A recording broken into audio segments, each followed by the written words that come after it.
The night Fallujah burned, Vincent Dalton learned what it meant to be the only one left breathing. 21 years ago, Iraq, November 2004. The kind of darkness that swallows sound before it reaches your ears. 6 Navy SEALs moved through a compound like water through cracks, silent, deliberate, lethal.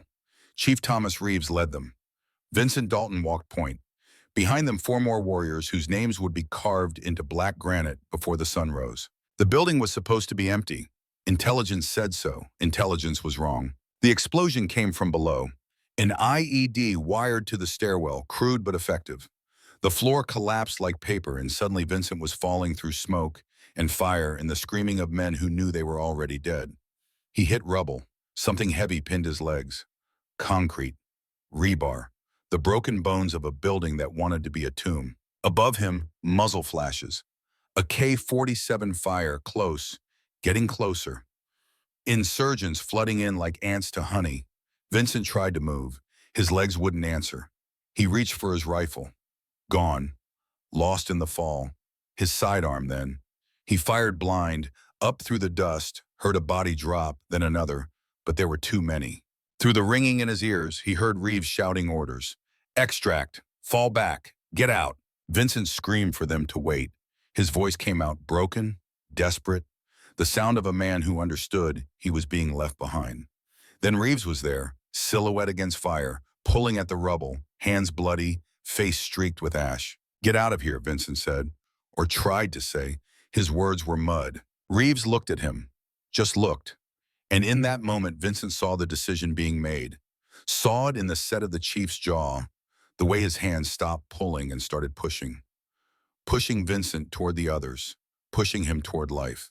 Thomas Reeves threw him, literally threw him across 3 feet of broken floor into the arms of 2 teammates who grabbed him and dragged him backward, screaming, kicking, trying to get back.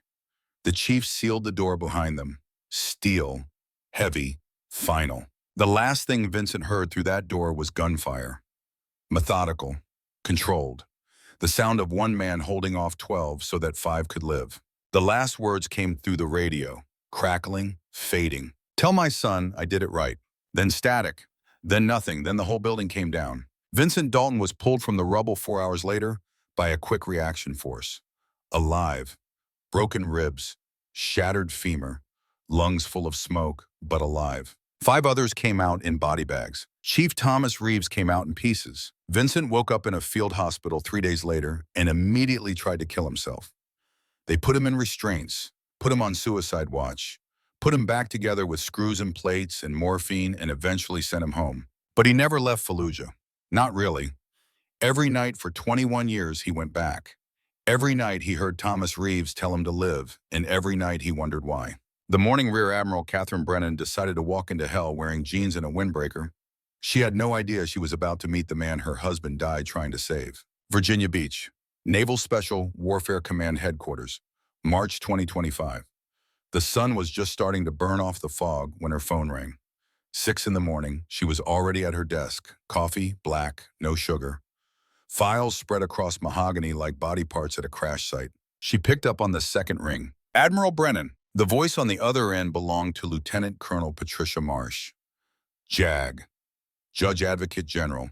The Navy's lawyers. The people who only called when someone was either getting promoted or going to prison. Admiral, we have a problem. Brennan set down her coffee. She was 58 years old. Silver hair cut military short. A scar along her left jawline from a helicopter crash in Kandahar she never talked about. Eyes the color of winter ocean. She had been in the Navy for 33 years. She had heard the words, "We have a problem," more times than she could count. But something in Marsh's voice made her spine straighten. Go ahead. Petty Officer 2nd Class David Park. SEAL candidate. 24 years old. Suicide 3 months ago. Brennan's hand tightened on the phone. I wasn't informed. It was classified as training stress. But his mother sent me his journal. Admiral, his mother is Senator Linda Park. The name hit like a fist. Linda Park, Congresswoman, now Senator, whose husband, Commander James Park, had served with Brennan in the 90s, whose husband had been killed in a training accident that wasn't an accident, that was negligence, that was covered up until Linda Park went to the media and burned careers to ash. What does the journal say? Marsh paused. Brennan heard papers shuffling. It names names, Admiral. Command Master Chief Vincent Dalton, Naval Amphibious Base Coronado, 27 years of service, 15 combat deployments, and according to this journal, a man who tortured David Park for 71 days before that kid put a gun in his mouth. Brennan closed her eyes. Behind her eyelids, she saw her husband, Lieutenant Commander Michael Brennan, SEAL Team 3, killed in Iraq, 2006. Killed because he was in the wrong place at the wrong time, because someone made a mistake, because war doesn't care about fair. She opened her eyes. Send me the file. Her computer chimed 30 seconds later. She opened it, started reading. Day 47. Chief Dalton made me hold a concrete block underwater until I passed out. When I woke up, he was standing over me. He said my father would be ashamed I was so weak. Day 53. Locked in a shipping container. 6 hours, no water. I could hear them outside laughing.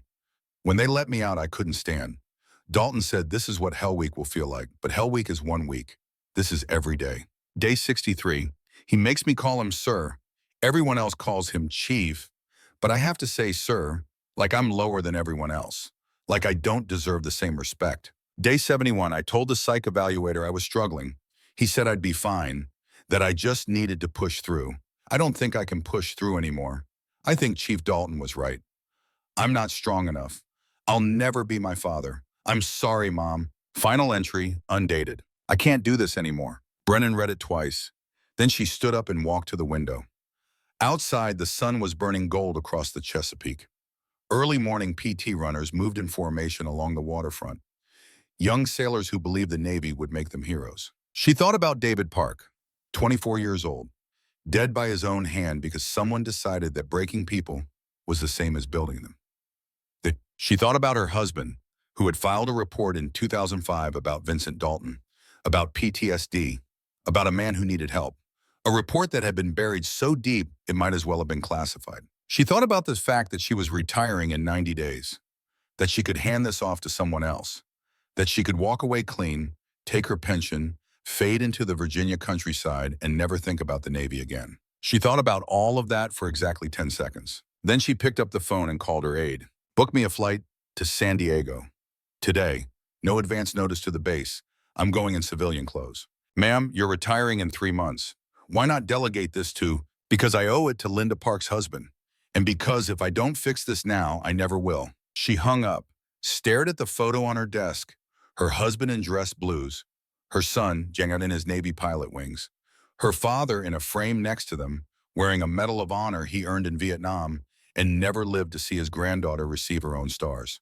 3 generations of service, 3 generations of believing the system worked, that good people doing good things would be enough. She was about to find out if that was true. Naval Amphibious Base Coronado, San Diego, California, 2:30 in the afternoon. The gate guard was maybe 22 years old, fresh out of boot camp, probably. Buzz cut so new his scalp was still pale where the sun hadn't touched it. Brennan pulled up in a rental car. Toyota Camry, gray. The kind of car a soccer mom would drive. She was wearing jeans, a Navy windbreaker with no rank insignia, a baseball cap pulled low, sunglasses. She looked like someone's aunt visiting for the weekend. The guard stepped up to the window. She rolled it down. Ma'am, ID, please. She handed him her common access card. He scanned it. The screen flickered, glitched. He frowned. System's acting up. What's your business on base? Official visit. He looked at her, looked at the car, looked at her clothes. Official? In jeans? Where's your sponsor? I don't need one. He keyed his radio. Got a lady here claiming official business. No sponsor, dressed like she's going to the grocery store. Brennan said nothing, just waited. The guard shifted his weight, uncomfortable. Behind him, another Marine older walked over. Sergeant Stripes. Name tape said Ramirez. Problem, Corporal? The young guard shrugged. She says she's here on official business, but Ramirez leaned down, looked at Brennan. Ma'am, contractor parking is on the south side. You get lost? Brennan smiled, didn't reach her eyes. Not lost, just observing. Ramirez straightened. This is a restricted installation. Unless you've got orders. She pulled an envelope from her jacket. Sealed, stamped with a security code that meant nothing to most people, but everything to anyone who knew how to read it. She handed it to Ramirez. He opened it. Read. His face went carefully blank. Ma'am, I'll need to radio this in. Take your time. She waited. Didn't tap the steering wheel. Didn't check her phone. just sat there, hands relaxed on the wheel, watching the base through the windshield. Humvees rolling past, Marines jogging in formation, a flag snapping in the wind off the Pacific. After 5 minutes, Ramirez came back, handed her the envelope. "You're clear, ma'am. Welcome to Coronado." "Thank you, Sergeant." She drove through. The gate closed behind her like a mouth. Inside, the base was exactly what she expected. Functional, worn, the kind of place that had been built in the 70s and maintained just enough to keep it from falling apart. Building facades sun-bleached and cracked, asphalt patched in a dozen places, vehicles that had seen better deployments. But it was the details that caught her eye, the things most people wouldn't notice. A Humvee with an expired safety inspection sticker, 2 months expired. 3 junior sailors vaping near a munitions storage building, directly under a no smoking sign. A fire extinguisher mounted on a wall, gauge in the red, empty. An evacuation route sign, sun-faded, showing directions to a building that had been demolished 18 months ago. She pulled out a small notepad, black cover, spiral-bound, started writing times, locations, violations. The kind of thing that added up to a picture of a command that had stopped caring about the small things. And when you stop caring about the small things, the big things killed people. She drove past the obstacle course, stopped, watched. Candidates were running log PT, physical training, 6 men carrying a telephone pole, sprinting, dropping, doing push-ups with the log across their backs, getting up, sprinting again. Standard SEAL training, brutal but necessary. But the man screaming at them wasn't standard. He was maybe 6'1", graying hair, scarred hands, eyes like broken glass. He moved with the kind of controlled violence that came from too many years in too many bad places. When he shouted, his voice didn't crack, didn't waver. It was a weapon. "Dalton, you think that log is heavy? Try carrying your buddy's body off a battlefield. Move." One of the candidates, younger than the others, stumbled, went down to one knee. The log tilted. The others compensated, kept moving. But the young one was gasping, face red, veins standing out on his neck. The instructor walked over, stood above him. "Get up." The candidate tried, failed, vomited into the dirt. "Get up, you fucking disgrace." The candidate got up, hands shaking, legs barely holding, grabbed the log again, kept moving. Brennan watched, her jaw tight, her hands loose. She recognized the type, the kind of instructor who believed pain was pedagogy, that suffering built character, that the only way to prepare men for war was to break them first and see who could reassemble the pieces. She had served under men like that, had seen what they produced. Sometimes warriors, more often wreckage. The instructor noticed her, turned, walked over. "Help you, ma'am?" His voice was flat, no courtesy, just barely enough respect to avoid insubordination. Just observing, he stepped closer. Invasion of personal space. Intimidation tactic. Textbook. Visitor center is that way. He pointed, dismissive, like she was a tourist who had wandered off the path. Brennan didn't move. "I'm fine here." His eyes narrowed. "This is a restricted training area. Safety regulations. You'll need to move along." Brennan looked past him, at the candidates, at the one who had vomited, still struggling with the log, at the others, faces set, eyes forward, pushing through because that's what they had been trained to do. She looked back at the instructor. "That candidate needs water." "He's fine. He looks dehydrated. He'll drink when I say he can drink." Brennan tilted her head, studied him, saw the faint tremor in his hands, the redness in his eyes, the way he held himself too rigid, like a man afraid of falling apart if he relaxed. "What's your name, Chief?" His jaw clenched. "Command Master Chief Vincent Dalton." "And you are?" "Someone who knows what dehydration looks like." They stared at each other. 10 seconds. 15. His radio crackled. He keyed it without breaking eye contact. "Dalton." "Chief, Captain Halsey needs you in his office, ASAP." He keyed off, looked at Brennan one more time. "You need to leave." He turned and walked away, boots crunching gravel, authority in every step. Brennan watched him go. Then she looked at the candidates, at the young one still struggling. She committed his face to memory. Dark hair, lean build, exhausted but determined. She checked her notepad, wrote down a name from the roster visible on a clipboard near the training area. Dalton J. Then she got back in her car and drove toward the command building. Building 1, Naval Special Warfare Group 1 headquarters. She parked in visitor parking, walked in through the front entrance. No one stopped her. No one asked for ID. She walked like she belonged, and people assumed she did. The hallway smelled like floor wax and old coffee. Fluorescent lights buzzed overhead. Somewhere a printer jammed, and someone cursed. Normal military bureaucracy. She found the directory. Captain Raymond Halsey, second floor, office 214. She took the stairs, walked down the corridor, found his door, open. He was on the phone back to the door, looking out the window at the bay. She knocked on the doorframe. He turned, saw her. His face went through 3 emotions in 2 seconds. Surprise, recognition, fear. He hung up the phone without saying goodbye. Kate? Hello, Ray. They stood there. Old friends separated by 20 years and a river of things unsaid. Raymond Halsey was 52 years old, fit but softening around the edges. Gray at the temples, tired eyes, the kind of tired that didn't come from lack of sleep, but from too much weight carried too long. He came around the desk. They embraced. Brief, awkward. He stepped back. What are you doing here? And why are you dressed like you're going shopping? David Park. The name landed like a grenade. Halsey's face changed, went carefully neutral. You heard. I heard. Why wasn't I informed? It was handled at this base level.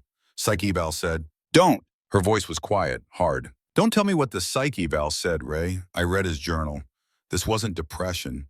This was torture. Halsey walked back to his desk, sat down heavily. Kate, Vincent Dalton is complicated. Complicated?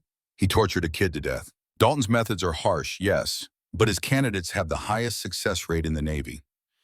87% completion. Brennan stepped closer. And how many quit before they get to ring the bell? How many like David Park? Halsey looked away. Kate, Dalton is one of us. He served with your husband. With me. He saved my life in Ramadi. That doesn't give him a license to break people. I've tried to get him help.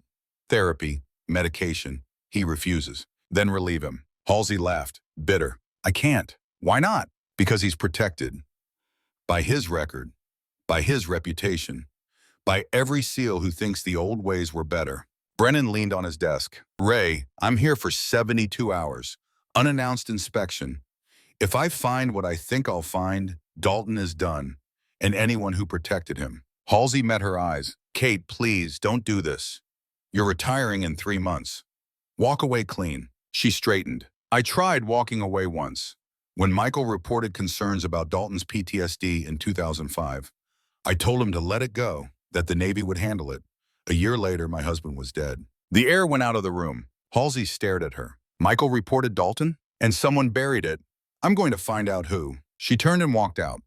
Left him sitting there, looking at his desk like it held answers. The next morning, Brennan was on the beach at 5:30 a.m. The Grinder, the infamous PT field where SEAL candidates learned that their bodies were capable of far more than their minds believed. The sun was just cracking the horizon, gold light across dark water, the kind of morning that would have been beautiful if not for the sound of men's suffering. Surf torture. 12 candidates linked arms, lying in the surf zone.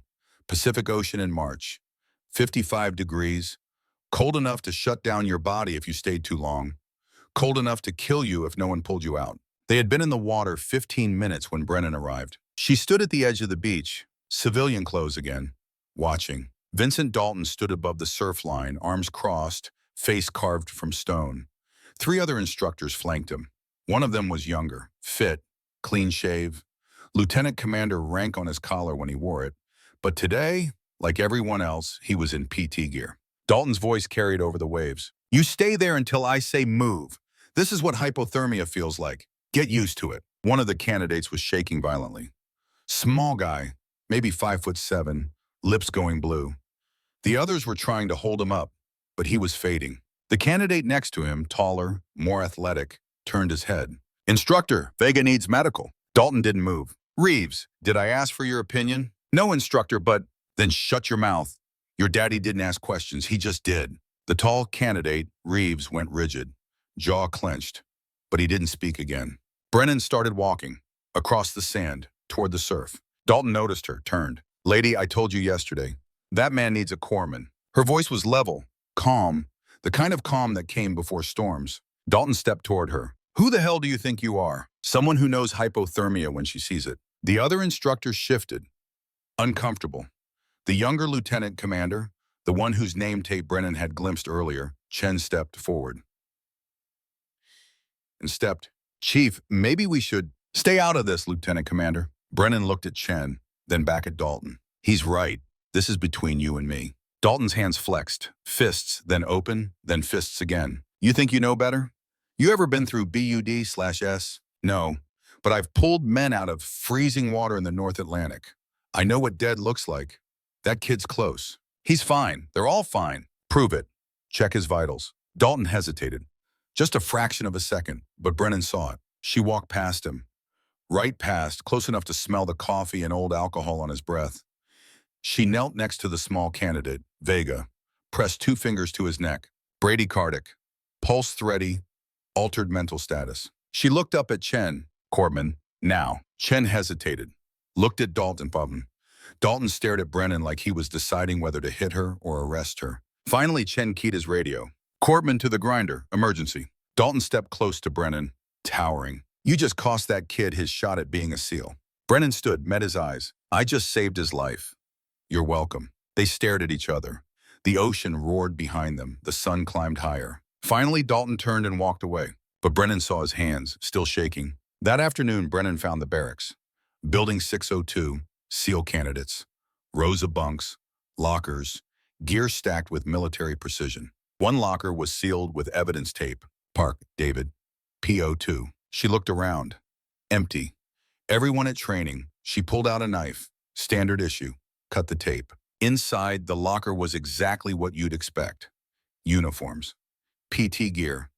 Boots polished to mirrors. But in the back, under a folded blanket, she found a small cardboard box. Letters, photos, a journal. She opened the journal, read entries she'd already seen in the digital file. But seeing them handwritten, seeing the way the letters got shakier as the days progressed, seeing the final entry where the pen had pressed so hard it tore through the paper. I can't do this anymore. She found a photo. David Park, young, smiling, in dress blues. Next to him, an older man, also in dress blues. Pilot wings, father and son. On the back, handwriting, Dad and me. His commissioning day. He told me I didn't have to follow him, that I could do anything. But I wanted to make him proud. Commander James Park had been killed in a training accident in 2018. His son had enlisted 6 months later. Brennan put the photo back, closed the locker, resealed it as best she could. Then she went to find the one candidate who might tell her the truth. She found him in the weight room, alone, the tall one, the one Dalton had called Reeves. He was doing pull-ups, 20, 30, 40, face set, eyes forward, mechanical. She waited until he dropped down, breathing hard, sweat dripping. Lieutenant Reeves, he spun, saw her, straightened. Ma'am, at ease, I just want to talk. He relaxed slightly. You're the woman from the beach, the one who called for the corpsman. I am. How's Vega? In medical. They're keeping him overnight. Moderate hypothermia. She nodded. And how are you? I'm fine, ma'am. You looked angry this morning. When Chief Dalton mentioned your father, his jaw tightened. I prefer not to talk about my father, ma'am. I understand, but I need to know something. Is Chief Dalton always like that? Reeves looked at her, really looked, trying to figure out who she was, why she was asking, whether he could trust her. Finally, he spoke. Chief Dalton is the hardest instructor I've ever had. He pushes us beyond what we think is possible. That's not what I asked. Reeves glanced at the door, making sure they were alone. He has a thing about fathers. Dead fathers. Park's dad was Navy, killed in a training accident. Dalton wrote him hard about it, told him he'd never live up to his old man. And you? Reeves's voice went flat. My father was Chief Thomas Reeves, SEAL Team 5, KIA in Fallujah, 2004. Dalton knew him. Brennan felt something cold slide down her spine. Knew him how? They served together. My father saved Dalton's life.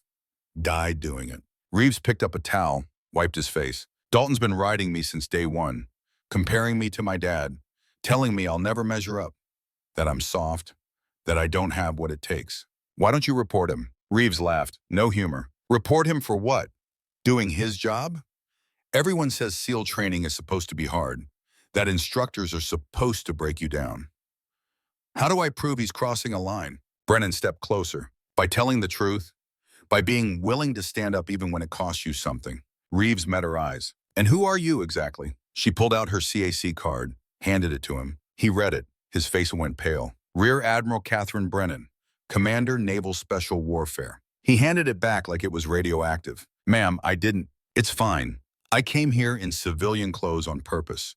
I wanted to see what this place looks like when no one's watching. And what do you see? She looked around the weight room, at the equipment worn from thousands of hours of use, at the motivational posters on the walls. The only easy day was yesterday. The only easy day was yesterday. I see men being broken, and I see a system that calls it training. Reeves said nothing. Brennan handed him a card. Plain, no insignia, just a phone number. If you decide you want to talk, call me. Anytime, day or night. He took the card, stared at it. Why are you doing this? Because David Park's mother asked me to find out why her son died. And because 20 years ago, my husband tried to fix this system and got buried for it. I won't let that happen again. She turned to leave, stopped. One more thing. That candidate this morning, the young one Dalton rides harder than anyone. Dalton J., what's his story? Reeves hesitated. Jake Turner, good kid, works harder than anyone. But Dalton has it out for him. We don't know why. Brennan filed that away. Thank you, Lieutenant. She walked out. Behind her, Marcus Reeves looked at the card in his hand, then at the door, then at the photo of his father he kept in his locker. And for the first time in months, he wondered if maybe someone was finally going to do something. That evening, Brennan sat in her hotel room. Days in off base, nothing fancy, a bed, a desk, a television she hadn't turned on. She had her laptop open, files spread across the bed. David Park's journal, personnel records she'd requisitioned, medical reports, training schedules, and one file that made her hands shake when she opened it. Lieutenant Commander Michael Brennan, SEAL Team 3, report dated October 2005. Subject: concerns regarding Chief Petty Officer Vincent Dalton. She read it again, even though she'd memorized it years ago. Chief Dalton is exhibiting signs of severe PTSD following Operation Phantom Fury Fallujah. Symptoms include hypervigilance, aggression, alcohol use, and survivor guilt. He has refused all offers of counseling. I am concerned that his current role as a SEAL instructor may be exacerbating his condition and putting candidates at risk. I recommend immediate psychiatric evaluation and temporary reassignment pending treatment. Respectfully submitted, Lieutenant Commander Michael Brennan. At the bottom, a handwritten note in a different hand. Reviewed. No action required. Captain Raymond Halsey, Commanding Officer. Brennan closed the file, looked at the photo on the nightstand. Her husband, her son, her father. 3 generations of warriors who believed the system would protect them if they did the right thing. Her husband had done the right thing, filed the report, tried to help, and someone had buried it. 1 year later, Michael Brennan was dead, killed in Iraq by an IED that shouldn't have been there, on a road that should have been cleared because someone up the chain had made a bad call and never faced consequences. Brennan had spent 20 years telling herself it wasn't connected, that Michael's death and Dalton's untreated PTSD were separate tragedies. But now, reading David Park's journal, seeing Jake Turner struggle under Dalton's cruelty, she wasn't so sure. Maybe if Dalton had gotten help in 2005, he would have healed. Maybe he wouldn't have tortured David Park. Maybe David Park would still be alive. Maybe Michael had died trying to save Vincent Dalton. And maybe Vincent Dalton had spent 20 years killing people in return. Her phone rang. She answered. Admiral Brennan. Mom, it's me. Jack, her son, Navy pilot, 28 years old, the only family she had left. Hey, sweetheart, what's wrong? His voice was tight. Mom, I'm in trouble. Her heart dropped. What happened? I reported safety violations on the carrier. Faulty maintenance on F-18 sus. 3 aircraft cleared for flight with cracked airframes. I went to the CAG. He buried it. So I went to the Inspector General. You did the right thing. They're saying I leaked classified information, violated operational security. Mom, they're talking court-martial. She closed her eyes. Who's they? Captain Morrison, he's the CAG. He and Captain Halsey are friends. They served together. Of course they were. Mom, I need you. Can you come home? Brennan looked at the files on her bed. David Park, Vincent Dalton, the investigation she'd started. Jack, I'm in the middle of something critical. More critical than your son? The question hung in the air. Number. Nothing is. But if I leave now, the people who hurt these kids get away with it. And if you don't leave, I might go to prison. Let me make some calls. I'll fix this. You always say that, but you can't fix everything, Mom. The line went dead. Brennan sat there, phone in her hand, staring at nothing. Outside, the sun was setting over San Diego. Somewhere on base, candidates were running night drills. Vincent Dalton was probably screaming at them. Raymond Halsey was probably in his office trying to figure out how to contain the damage. And Catherine Brennan, Rear Admiral, United States Navy, commander of Naval Special Warfare, was sitting in a hotel room trying to decide whether to save her son or finish what her husband started. She looked at Michael's photo. What do I do? The photo didn't answer, but somewhere deep in her chest, she felt the answer anyway. She picked up her phone, dialed. Lieutenant Commander Chen. He answered on the first ring. This is Chen. Lieutenant Commander, this is Admiral Brennan. Tomorrow morning, 0600, I need you to assemble every instructor and senior candidate at Coronado. Conference room, full attendance, no exceptions. Ma'am, I'll need to clear that with Captain Halsey. Captain Halsey works for me. Make it happen. Yes, ma'am. She hung up, started packing her files. Tomorrow, she would do what Michael couldn't. She would drag Vincent Dalton into the light. She would make Raymond Halsey answer for 20 years of buried reports. And she would find out if the Navy she'd served for 33 years was worth saving. Outside her window, the last light faded from the sky. Inside her chest, something old and tired and angry finally woke up. The ghost of Coronado was about to become very, very real. The sun came up over Coronado like a judge taking the bench. Cold, impartial, ready to pass sentence. Catherine Brennan stood in the parking lot outside Building 1 at 0545. She had been awake since 3. Coffee in a thermos, files in a leather briefcase that had been her husband's. The sky was going from black to gray to that particular shade of blue that meant the day was going to be clear and merciless. She was wearing her service dress blues now. Not jeans, not a windbreaker. The uniform with 2 stars on each shoulder. Ribbons across her chest that told a story most people couldn't read. Silver hair pulled back tight. No makeup, no softness. Just rank and authority and 33 years of knowing exactly what happened when good men stayed silent. At 0550, Lieutenant Commander David Chen arrived. He saw her, stopped, straightened. Admiral, Lieutenant Commander, is everything arranged? Yes, ma'am. Conference room B. Every instructor, every senior candidate. Captain Halsey will be there at 0600. Good. She started walking. Chen fell in beside her. They climbed the stairs in silence. Their boots on metal treads the only sound. At the top, Chen cleared his throat. Ma'am, can I ask what this is about? No. They reached the conference room. Door closed. Brennan could hear voices inside. Low, uncertain. Men wondering why they'd been called in before dawn, why an admiral they'd never met was suddenly on base wearing stars instead of civilian clothes. She put her hand on the door, stopped, looked at Chen. Lieutenant Commander, I read your service record last night. Force Recon Marine, Silver Star in Fallujah, 2 Purple Hearts. You transferred to Navy, worked your way up to Operations Officer. Impeccable record. Thank you, ma'am. So I need to know. When you saw what was happening to these candidates, when you saw David Park being tortured, why didn't you stop it? Chen's face went carefully blank. The look of a man who had been asked a question he'd been asking himself for months. Because I didn't know how, ma'am. Brennan nodded once. Then watch and learn. She opened the door. The room went silent. 12 instructors, 8 senior candidates. Captain Raymond Halsey standing at the front, face already pale because he knew what was coming. And Vincent Dalton, seated in the back row, arms crossed, eyes hard. Brennan walked to the front of the room, set her briefcase on the table, opened it, pulled out a file. Gentlemen, my name is Rear Admiral Catherine Brennan. I am the commander of Naval Special Warfare Command. And as of 0600 this morning, I am conducting a formal investigation into training protocols, safety violations, and potential criminal misconduct at this facility. The room stayed silent, but the quality of the silence changed, from uncertain to afraid. Over the past 72 hours, I have observed training evolutions, reviewed medical records, interviewed personnel, and what I found is a systematic pattern of abuse masquerading as instruction. She pulled out a document, held it up. Petty Officer 2nd Class David Park, 24 years old, suicide 3 months ago. This is his journal. In it, he documents 71 days of physical and psychological torture. Torture conducted by instructors sworn to train him, not destroy him. She set the journal down, looked directly at Dalton. Chief Dalton, stand up.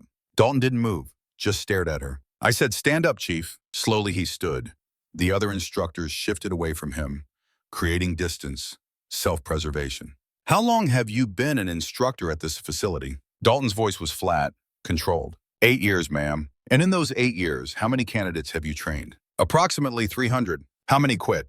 39. So 87% completion rate. Impressive. She pulled out another file. How many were hospitalized? Dalton hesitated. I don't have that number. I do. 63. Everything from broken bones to hypothermia to heat stroke. That's 1 in 5, Chief. 1 in every 5 candidates you trained ended up in medical. Training is inherently dangerous, ma'am. Training, yes. Torture, no. She walked closer, stood directly in front of him. November 17th of last year. You placed a candidate in a shipping container for 6 hours. Temperature inside was 108 degrees. No water, no medical supervision. The candidate, David Park, was treated for severe dehydration and heat exhaustion. Do you deny this? No, ma'am. Why did you do it? Dalton's jaw tightened. Heat acclimatization. SEALs operate in extreme environments. For 6 hours, without water, without oversight? I was training him to survive. You were killing him. Slowly. And when he tried to tell someone, when he went to the psychiatrist, that report was buried. Wasn't it, Captain Halsey? Captain? All eyes turned to Halsey. He looked like a man drowning in shallow water. Admiral, I can explain. Please do. Halsey stepped forward, hands out, pleading. We were under pressure. From CNO staff, SEAL pipeline graduation rates were down 34%. We were told to increase throughput or face budget cuts. So yes, I pushed. I pushed the instructors to be harder. I pushed the psych evaluators to be more flexible. I thought I was saving the program. By killing candidates? By preparing them for reality. The enemy doesn't care if you're tired, doesn't care if you're scared. Combat is brutal. Training has to be brutal to match. Brennan stepped closer to Halsey, close enough that he had to look down to meet her eyes. Ray, do you remember Lieutenant Commander Michael Brennan? Halsey blinked, off balance. Of course. Your husband. Kate, I'm so sorry. Do you remember what he reported in October 2005? Halsey went still. I'm not sure what you mean. Brennan pulled out another file, held it up so everyone could see. This is a report filed by my husband. It recommended immediate psychiatric evaluation and temporary reassignment for Chief Petty Officer Vincent Dalton due to severe PTSD following Operation Phantom Fury. It cited concerns about Dalton's fitness to serve as an instructor. She turned the page around, showed the handwritten note at the bottom. Reviewed. No action required. Signed by you, Captain. The room was so quiet you could hear the air conditioning hum. 20 years ago, my husband tried to help Chief Dalton, tried to get him the treatment he needed, and you buried it. You buried it because you didn't want the paperwork, didn't want the inconvenience, didn't want to admit that one of your best instructors was broken. Halsey's voice came out small. Kate, I didn't know it would lead to this. You knew enough. You knew a man with untreated PTSD was training candidates. You knew he was using methods that crossed the line. And when my husband tried to stop it, you silenced him. The words hung in the air like smoke. 1 year later, my husband was killed in Iraq. Different war, different enemy. But I've spent 20 years wondering what would have happened if you'd listened to him, if you'd gotten Dalton help, if you'd put people before politics. She turned back to the room. David Park would still be alive. That's what would have happened. Vincent Dalton was still standing, but something in him had shifted. His shoulders weren't quite as straight. His hands weren't quite as steady. Brennan looked at him. Chief, I need you to answer something honestly.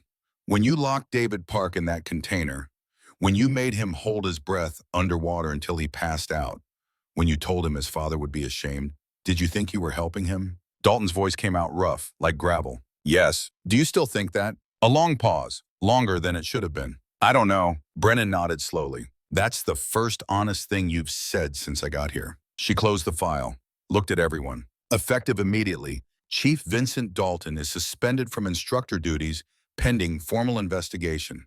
Captain Halsey, you will confine yourself to your office and await orders from NSWC headquarters.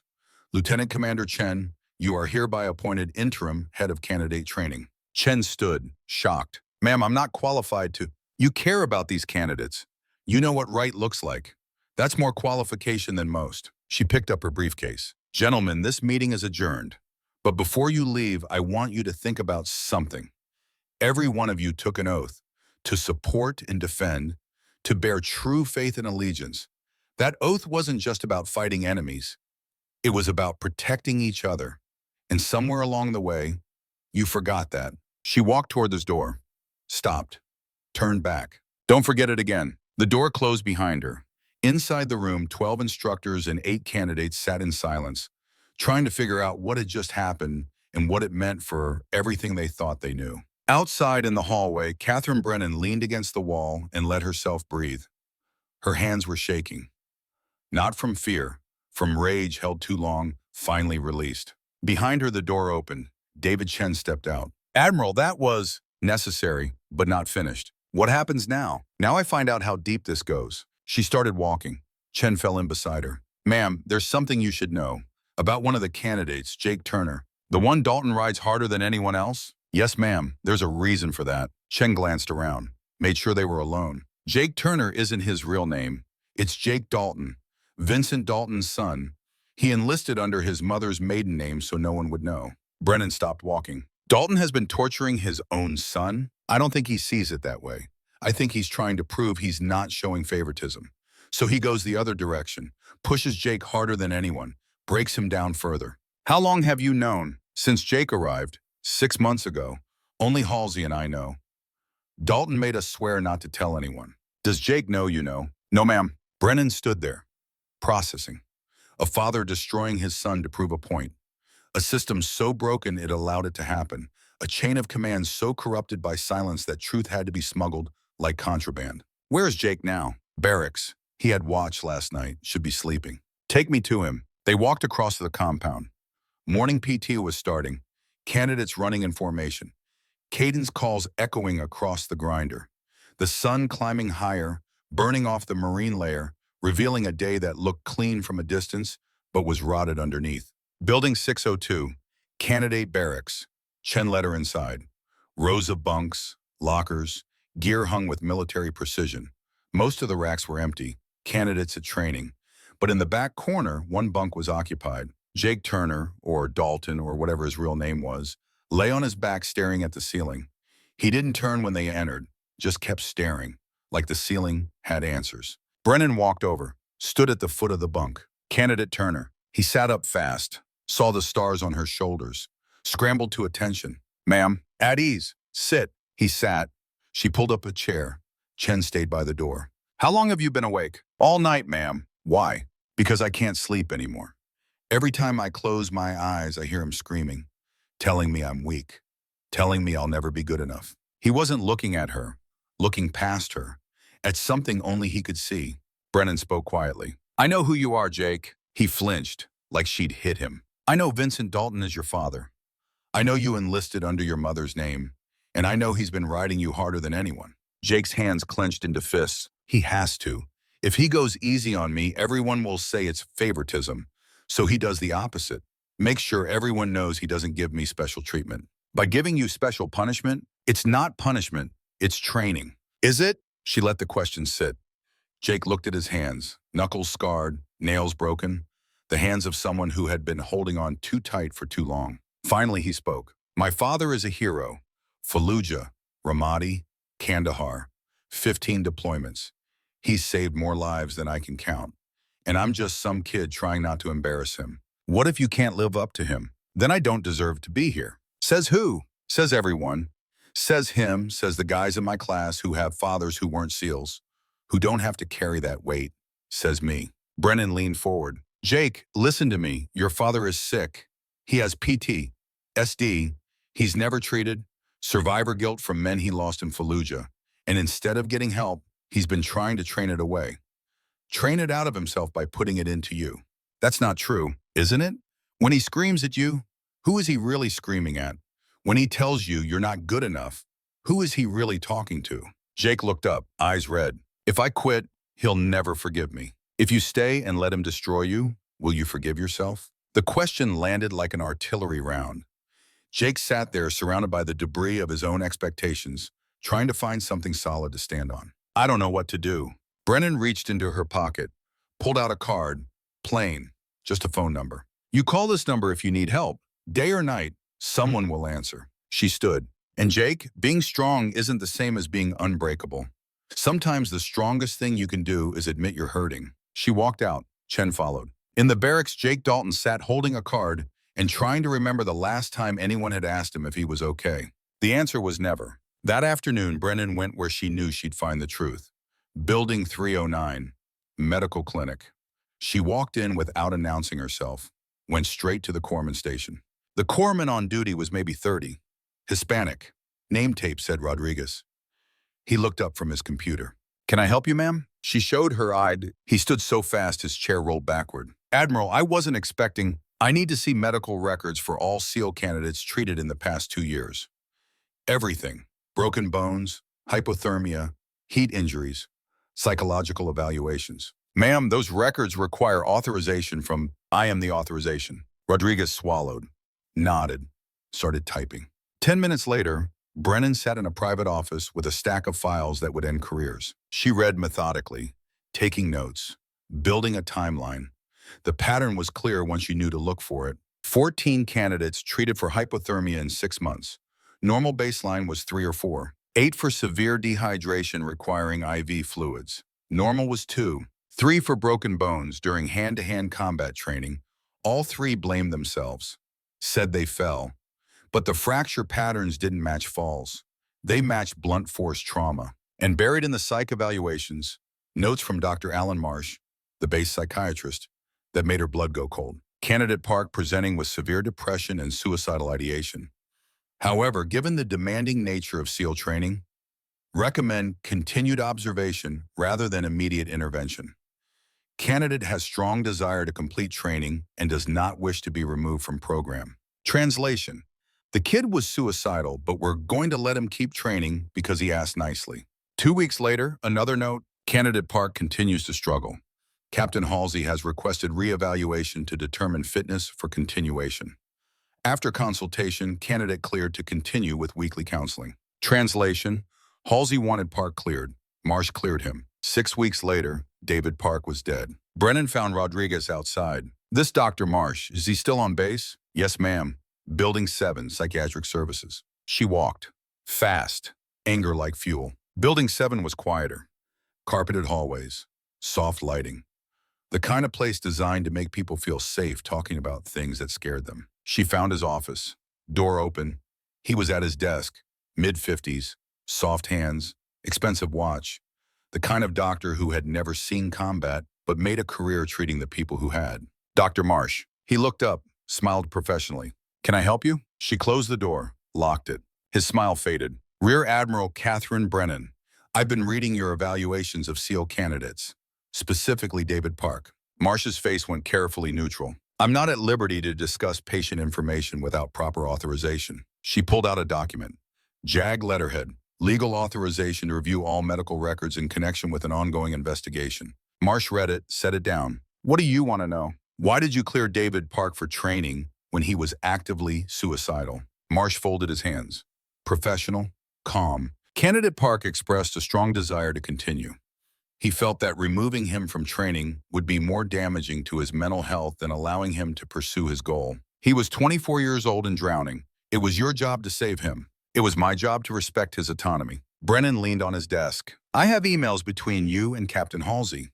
Emails where Halsey pressures you to clear candidates despite red flags. Emails where you agree to adjust evaluation criteria to increase throughput. That's not respecting autonomy, Doctor. That's malpractice." Marsh stood, defensive. "I did everything by the book. Every evaluation followed protocol. Protocol written by people who care more about graduation rates than human lives." She pulled out David Park's journal, opened to a page, read aloud. "Day 69. I told Dr. Marsh I was thinking about killing myself. He asked me to rate the severity on a scale of 1 to 10. I said 8. He asked if I had a plan. I said yes. He asked if I would promise not to act on it until our next session. I promised. Then he cleared me for training." Brennan looked up. 48 hours later, David Park put a gun in his mouth. But at least he kept his promise. "He waited until after your next session." Marsh sat down slowly. "I didn't know he would actually do it. You knew enough. You knew he was in crisis. You knew the training was destroying him. And you cleared him anyway because Captain Halsey asked you to. Because throughput mattered more than one kid's life. That's not fair." Fair, David Park's mother buried her son 3 months ago. Her only child. Her husband died in a training accident 7 years ago, and she buried him too. Now she's alone. And you want to talk about fair? Marsh said nothing. Brennan stood. "You're suspended. Effective immediately. JAG will be in contact regarding formal charges." "You can't do that. I have patience." Your patients will be reassigned to someone who actually cares if they live or die. She walked out, left him sitting there, another career ending before noon. But she didn't feel satisfaction, just tired. The kind of tired that came from digging up graves. That evening, Brennan found Marcus Reeves in the weight room again. Same as before. Pull-ups, endless, methodical. Like if he did enough, he could lift himself out of the hole his father's death had dug. She waited until he dropped, breathing hard, sweat in his eyes. Lieutenant Reeves, he turned, straightened when he saw her stars. Admiral, I need to talk to you about your father. His jaw clenched. With respect, ma'am, I'd rather not. I understand, but there are things you need to know. She pulled out a file, classified, the kind that stayed buried for 20 years unless someone with stars dug it up. This is the after-action report from Fallujah, November 2004, your father's last mission. I've read it, not this version. This is the classified addendum, the parts they don't show families. She handed it to him. He took it like it might explode, started reading. She watched his face change, watched him learn things no son should have to know about how his father died. The report was detailed, clinical, but between the lines you could see the truth. Chief Thomas Reeves ordered immediate extraction after IE detonation. PO1, Vincent Dalton refused to leave, attempted to remain and fight. Chief Reeves physically restrained Dalton, threw him to extraction team, sealed blast door, held defensive position alone for approximately 7 minutes against overwhelming enemy force. Last radio transmission, get him out, tell my family I love them. Marcus looked up, his eyes were wet. Dalton didn't want to leave? He tried to stay. Your father saved him against his will. Then why has Dalton been riding me so hard? Throwing my father in my face? Telling me I'll never measure up? Brennan sat down on the bench beside him because he can't forgive himself for surviving. Every time he looks at you, he sees the man who died in his place. And instead of honoring that sacrifice by getting help, he's been trying to train away the guilt. Make you suffer the way he's suffering. That's insane. That's PTSD. Marcus set the file down, stared at his hands. All this time, I thought he hated me. Thought he blamed me for something. He blames himself. You're just the mirror. What do I do with that? Brennan stood. That's up to you. You can hate him for it. You can pity him, or you can do what your father did. See past the broken parts to the man underneath. Marcus looked up. My father died for that man, and that man spent 20 years destroying people in return. Yes, but he's also the man your father thought was worth dying for. Maybe there's a reason for that. She walked toward the door, stopped. Marcus, I'm going to ask you to testify about what Dalton did to you, about David Park, about the culture here. It won't be easy. The SEAL community will call you a traitor. They'll say you're weak, that you couldn't handle the training. I know. Will you do it anyway? He was quiet for a long time, then he nodded. For David Park, for my father, yeah, I'll do it.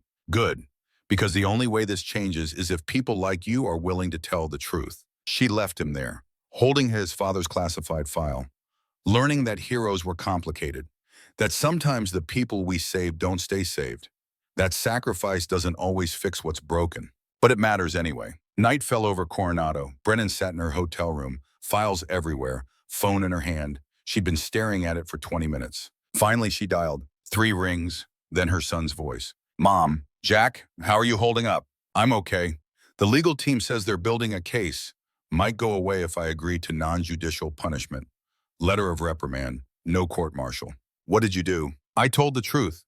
Reported safety violations that could have killed people. Then you did the right thing. A pause. Mom, I need to ask you something. If this goes bad, if I get court-martialed, will you be there? Brennan closed her eyes, saw her son as a boy, 6 years old, after his father died, asking her if Daddy was coming home, and her having to tell him no, Daddy did the right thing and he's not coming home. She'd promised herself she'd never make her son choose between right and career, never make him sacrifice the way his father had. But here she was, asking other people's sons to do exactly that. Jack, I will always be there for you, but right now I need to finish something your dad started before he died. Is it more important than me? The question gutted her. No, but it's important enough that I can't walk away. Not yet. She heard him breathing, trying to decide if he believed her. Okay, Mom, just don't forget I'm here. The line went dead. Brennan sat in the dark, holding a phone that felt heavier than it should. Outside, the city lights of San Diego glowed against the night sky. Somewhere out there, Vincent Dalton was sitting alone, drinking, trying to forget things that couldn't be forgotten. Marcus Reeves was lying in his bunk, holding his father's file, learning that grief was more complicated than he'd thought. Jake Dalton was staring at a ceiling, trying to decide if he was strong enough to quit or just strong enough to keep dying slowly. And Catherine Brennan, Rear Admiral, widow, mother, was trying to save them all while her own son asked if she'd be there when he needed her. The answer should have been simple, but nothing about this was simple anymore. She looked at the photo of her husband on the nightstand. "Michael, I hope I'm doing the right thing." The photo didn't answer, but somewhere in her chest, beneath the stars and the ribbons and the 33 years of service, she felt something shift. Something old and tired and carried too long. Tomorrow she would confront Dalton, really confront him, strip away the rank and the excuses and the 20 years of silence. Tomorrow she would make him see what he'd become. And maybe, if she was lucky, she'd help him see what he could still be. Outside her window, the moon rose over the Pacific. Cold, clear, indifferent. Inside her room, Catherine Brennan packed her files and tried to remember the last time she'd slept through the night. The answer was 20 years ago, the night before her husband deployed for the last time. The night before everything changed. The night she stopped believing the system would save anyone. Now she was the system, and she was about to find out if she could save herself. The call came at 2 in the morning. Catherine Brennan was awake when her phone lit up the hotel room darkness. She'd been awake for hours, sitting in a chair by the window, watching headlights move along the interstate like tracer rounds, thinking about her son, about Vincent Dalton, about all the ways good intentions turned into body counts. She picked up on the first ring. "Brennan, Admiral, this is Petty Officer Rodriguez. Base Medical, you need to come now." "What happened?" "It's Candidate Turner, ma'am. Jake Turner. He's in bad shape." She was already moving. Boots on, jacket, keys. "I'm 2 minutes out." The base was different at night. Darker, emptier. The kind of empty that made you hear things that weren't there. Her headlights cut through fog rolling in off the Pacific. Security lights created pools of yellow that made the shadows between them deeper. "Building 309, Medical Clinic." She parked and ran. Inside, the fluorescent lights were too bright, made everything look washed out. Unreal. Rodriguez met her at the door. His face told her everything before he opened his mouth. "Where is he?" "Treatment room 2. Admiral, he's stable now, but when they brought him in," she pushed past him, found the room, stopped in the doorway. Jake Dalton lay on a hospital bed, IV in his arm, heart monitor beeping steady but too fast. His face was bruised, left eye swollen shut, lips split, knuckles wrapped in gauze. But it was his eyes, the one that could still open, that made Brennan's chest tighten. Empty, like someone had scooped out everything inside and left just the shell. Lieutenant Commander Chen stood beside the bed. He turned when Brennan entered. "Admiral, what happened?" Chen looked at Jake, then back at Brennan. "Training accident. That's what the report will say. And the truth? The truth is he went after his father." Brennan walked to the bedside, looked down at this kid who'd been trying so hard to be something his father could love that he'd forgotten to be something he could live with. "Jake, can you hear me?" His good eye focused on her, slow, like coming up from deep water. "Ma'am." His voice was gravel, broken glass. "What happened?" He tried to smile, winced, fresh blood on his lip. "I asked him why." "Asked who?" "My father, Chief Dalton. I asked him why he hates me so much." Brennan pulled up a chair, sat. "What did he say?" Jake's eye closed, opened again, wet. "He said he doesn't hate me. He said he's trying to save me, trying to make sure I'm hard enough to survive what he survived. And when I told him I didn't want to survive if it meant becoming him, he hit me." Chen shifted, uncomfortable. "That's not exactly how it went down, Admiral." "Then tell me how it went down." Chen took a breath. Jake confronted Dalton at the combatives training area, around 2000 hours. Started yelling, asking why Dalton rode him harder than everyone else. Dalton told him to stand down. Jake didn't. He got in Dalton's face, said some things about Fallujah, about the men Dalton lost, about Chief Reeves. Brennan looked at Jake. "You brought up Thomas Reeves?" Jake nodded. "I told him that Chief Reeves died saving him, that my father was destroying me the same way he destroyed David Park, that he was killing people to make up for being the one who lived." "And then?" Chen answered. "Then Dalton lost it. Shoved Jake. Jake shoved back. Dalton threw a punch. Jake blocked it, threw one of his own. Connected. And then it was just two men trying to hurt each other until someone pulled them apart. Who pulled them apart? Marcus Reeves. He was there, saw the whole thing. Where is Marcus now? Barracks, waiting for you. And Dalton? Chen's face went hard. His quarters, under guard. Captain Halsey's orders. Brennan stood, looked down at Jake. You're done with training. Medical discharge. PTSD. No questions asked. You'll get full benefits, full honors, but you're done. Jake's good eye widened. Number one, I can finish. You're done, Jake. Not because you failed, because the system failed you, because your father failed you, and because if you go back out there, one of you is going to kill the other. But you don't need to prove anything to anyone, especially not to him. She walked out. Chen followed. In the hallway, she stopped, turned. Where's the combatives training area? Building 164. But Admiral, it's the middle of the night. Maybe you should wait until... Show me. They walked through the fog, across the compound, past barracks where candidates slept the sleep of the exhausted, past the obstacle course where tomorrow they'd run until their bodies betrayed them, past all the machinery of making warriors out of boys. Building 164 was dark. Chen unlocked it. They went inside. The combatives' room was on the second floor. Mats covering the floor, punching bags hanging like bodies. The smell of sweat and blood and testosterone soaked into the walls. Blood on the mats, fresh, still wet in the center, smeared toward the edge where someone had been dragged. Brennan stood there, looking at the evidence of a father and son trying to beat truth out of each other with their fists. Tell me exactly what Jake said about Fallujah. Chen shifted his weight. He said Dalton was a coward, that he should have died instead of Thomas Reeves, that every day he lives is an insult to the men who didn't make it home. Those are fighting words. Yes, ma'am. But there are also true words. At least the part about Dalton carrying the survivor's guilt. Did anyone record it? The fight? Chen pulled out his phone, pulled up a video, handed it to Brennan. She watched.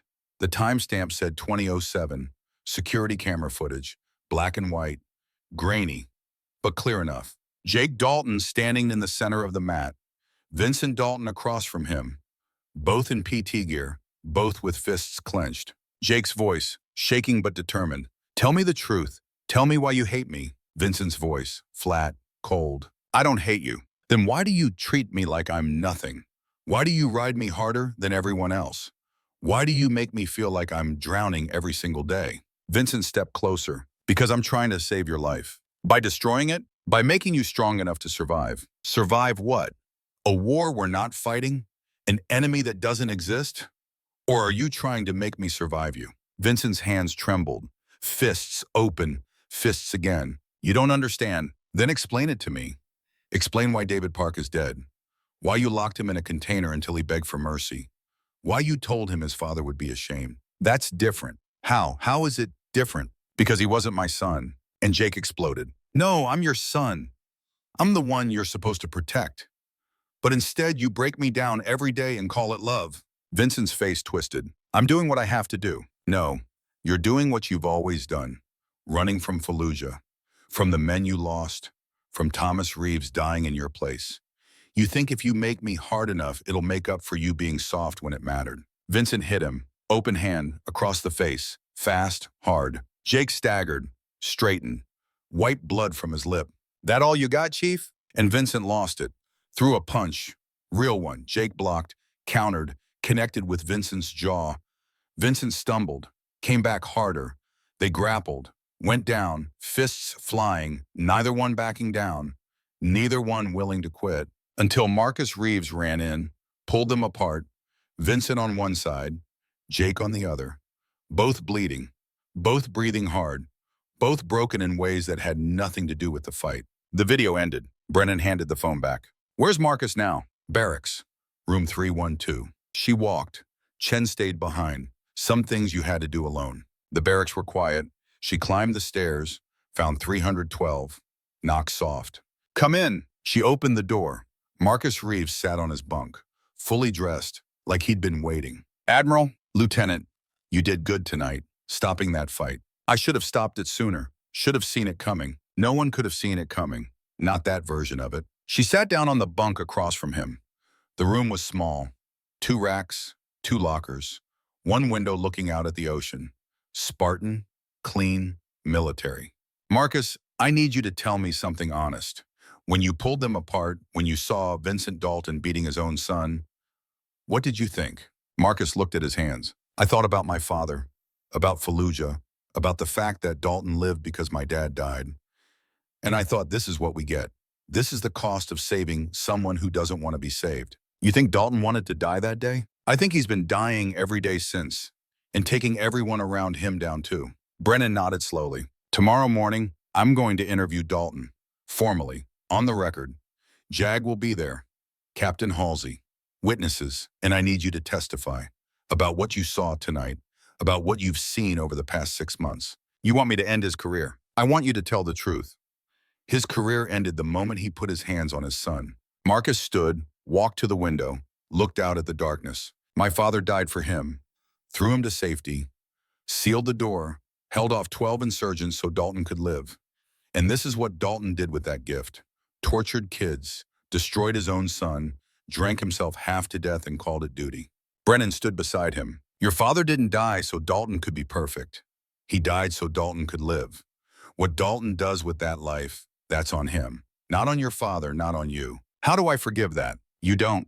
Not yet, maybe not ever. But you can choose not to let it destroy you the way it destroyed him. Marcus turned, looked at her. You really think he can be saved? Brennan thought about her husband, about the report he filed, about 20 years of watching good people get buried by a system that valued image over truth. I think everyone deserves a chance to face what they've done. What they do with that chance, that's up to them. The sun came up over Coronado like a wound opening. Catherine Brennan stood outside Building 1. Conference room, JAG officers inside. Court reporter.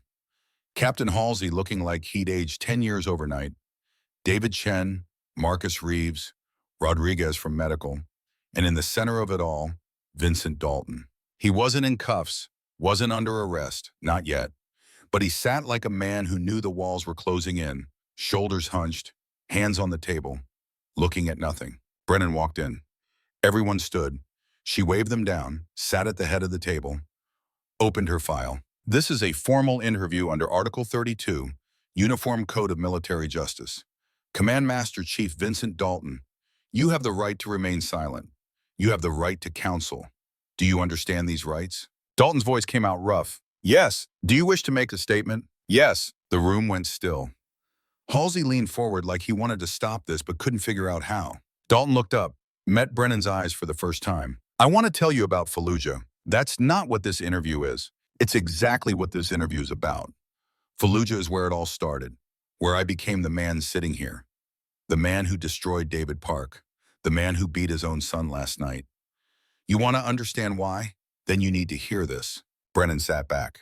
Go ahead. Dalton took a breath. Long, shaking. November 2004. We went into that compound expecting resistance. Expected a firefight. What we got was hell. I.E. took out the floor. I fell. Rubble pinned my legs. I couldn't move. Couldn't fight. Could only lie there and listen to insurgents flooding in. He stopped. Swallowed. Chief Reeves was the team leader. Best SEAL I ever served with. Smart, strong, calm under fire. He ordered the team to extract, to leave me and get out. I screamed at them to wait, to pull me out. But the rubble was too heavy, too unstable. If they tried, we'd all die. Marcus flinched. Dalton didn't see it. He was somewhere else. Somewhere 21 years in the past. Reeves tried, God knows he tried. But he couldn't get me free. So he did the only thing he could do. He picked me up, rubble and all, and threw me to the other guys. Threw me like a sack of gear. I hit the floor, my legs snapped. But I was on the other side of the breach. On the side where I could live. What did Chief Reeves do then? Dalton's eyes went wet. He looked at me. Just looked. And I knew what he was going to do. I screamed at him not to, screamed until my voice broke. But he just smiled, nodded once, then he sealed the door between us. The room was silent except for the scratch of the court reporter's pen. I could hear him through the door. Firing, reloading, firing again. Methodical, controlled. The sound of one man holding a position he knew was untenable. The sound of someone buying time with his life. How long did he hold? 7 minutes. Felt like 7 hours. Then the shooting stopped. Then there was an explosion. Secondary charges brought the whole building down. Dalton wiped his eyes with the back of his hand. They pulled me out 4 hours later. pulled me out and left him behind. Left all 6 of them. And I woke up 3 days later in a hospital bed wondering why I got to wake up at all. Brennan let that sit. Let the weight of it settle. Chief Dalton, I've read the after-action reports. I know you suffer from survivor's guilt. I know you have PTSD. My husband tried to get you help 20 years ago. Why did you refuse? Because I don't deserve help. The words landed like artillery. Explain that. Dalton looked at his hands, scarred, shaking. 6 men went into that building. 6 warriors, brothers, and only I came out. Not because I was better, not because I was stronger, because Thomas Reeves decided I was worth dying for. And every day since, I've had to live with that choice. Had to wake up and look in the mirror and see the man who lived instead of the men who didn't. So you decided to make everyone else suffer too. I decided to make sure no one else died for nothing. Make sure every SEAL I trained was hard enough, strong enough, mean enough to survive anything. Because if they weren't, if they went out there soft and got killed, then Reeves died for nothing. All 6 of them died for nothing. Brennan leaned forward. Did it work? What? Did torturing David Park make him stronger? Did locking him in a container prepare him for combat? Did breaking your own son make him hard enough to survive? Dalton's face crumpled. No. Did it honor Thomas Reeves? Did it honor the 6 men you lost? No. Then what did it do? Dalton put his face in his hands, shoulders shaking. It made me feel like I was doing something, like I was in control. Like if I could just break them down and build them back harder, I could change the past. Could make it so Reeves didn't have to die. Could make it so I wasn't the one left behind. But you can't change the past, Chief. I know. And you can't train away trauma. I know. So why did you keep trying? Dalton looked up, face wet, eyes red. Because I didn't know what else to do. The room breathed.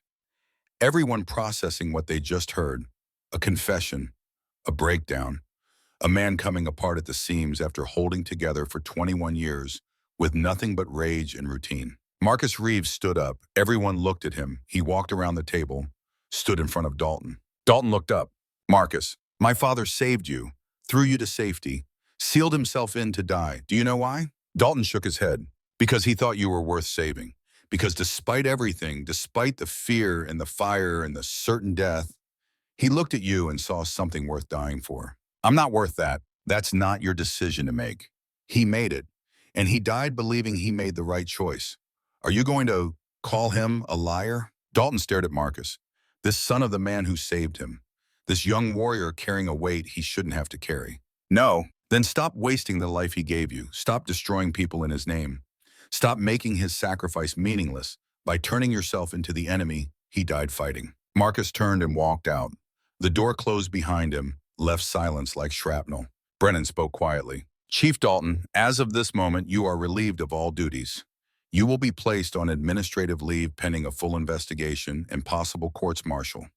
You will undergo mandatory psychiatric evaluation and treatment, and you will have no contact with SEAL candidates, including your son, until this matter is resolved. Dalton nodded, empty. Do you have anything else to say? Yes. He looked at Brennan, really looked, seeing her for the first time as more than rank, seeing her as Michael Brennan's widow, as someone who had lost as much as he had, but chose a different path. Your husband tried to help me. In 2005, filed a report, recommended treatment. I told Captain Halsey to bury it, told him I didn't need help, that I could handle it, and he listened to me instead of your husband. Why? Because I was a senior chief with combat credentials, and your husband was a lieutenant commander with a conscience. And in the SEAL community, credentials win. Brennan's jaw tightened. My husband died a year later. Iraq. IED. Wrong place, wrong time. Do you ever think about what would have happened if you'd gotten help? If you'd accepted treatment instead of bearing that report? Every day. Do you think he'd still be alive? I don't know. But I know David Park would be. I know my son wouldn't be in medical with his face beaten in.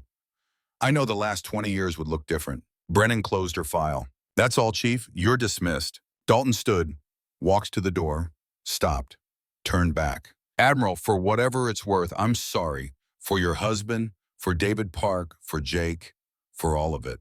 Sorry doesn't bring them back. No, it doesn't. He walked out. The door closed. Brennan sat there, surrounded by JAG officers and witnesses and the wreckage of a man who'd spent 21 years trying to outrun ghosts. Captain Halsey cleared his throat. Kate, I need to... Don't. Whatever you're about to say, don't. I was trying to protect him. to protect the program. You were protecting your career. There's a difference. She stood. Captain Raymond Halsey, you are hereby relieved of command. You will confine yourself to quarters and await orders from Naval Personnel Command. Your actions over the past 20 years, including the suppression of Lieutenant Commander Brennan's report and the enabling of Chief Dalton's misconduct, will be subject to a full investigation. Halsey stood, face pale. Kate, please. We served together. Your husband was my friend. My husband died trying to fix what you broke. Don't you dare use his name to save yourself. She walked out, left him standing there, another career ending before lunch. Outside, the sun was high and hot, candidates running drills, life going on like nothing had changed. But everything had changed. The rot was exposed, the infection lanced. What happened next would determine if the wound could heal or if it would just fester deeper. Brennan found Marcus Reeves on the beach, alone, staring at the ocean. She walked up beside him, stood in silence. Finally, Marcus spoke. Was I too hard on him? No, he's broken. He's been broken for 21 years. You just made him see it. What happens to him now? Treatment. If he accepts it, maybe courts-martial, maybe medical retirement. Depends on what JAG decides. And what do you think should happen? Brennan watched the waves, endless, relentless, wearing down everything eventually. I think your father didn't save him so he could spend the rest of his life in prison. I think he saved him because he saw something worth saving. So we try to find that thing again, and if we can't, then at least we tried. Marcus nodded. My father would have wanted that. Yes, he would have. They stood there, two people carrying ghosts, watching the ocean like it had answers. Behind them, the base moved on. Candidates trained, instructors yelled, the machinery of making warriors turned.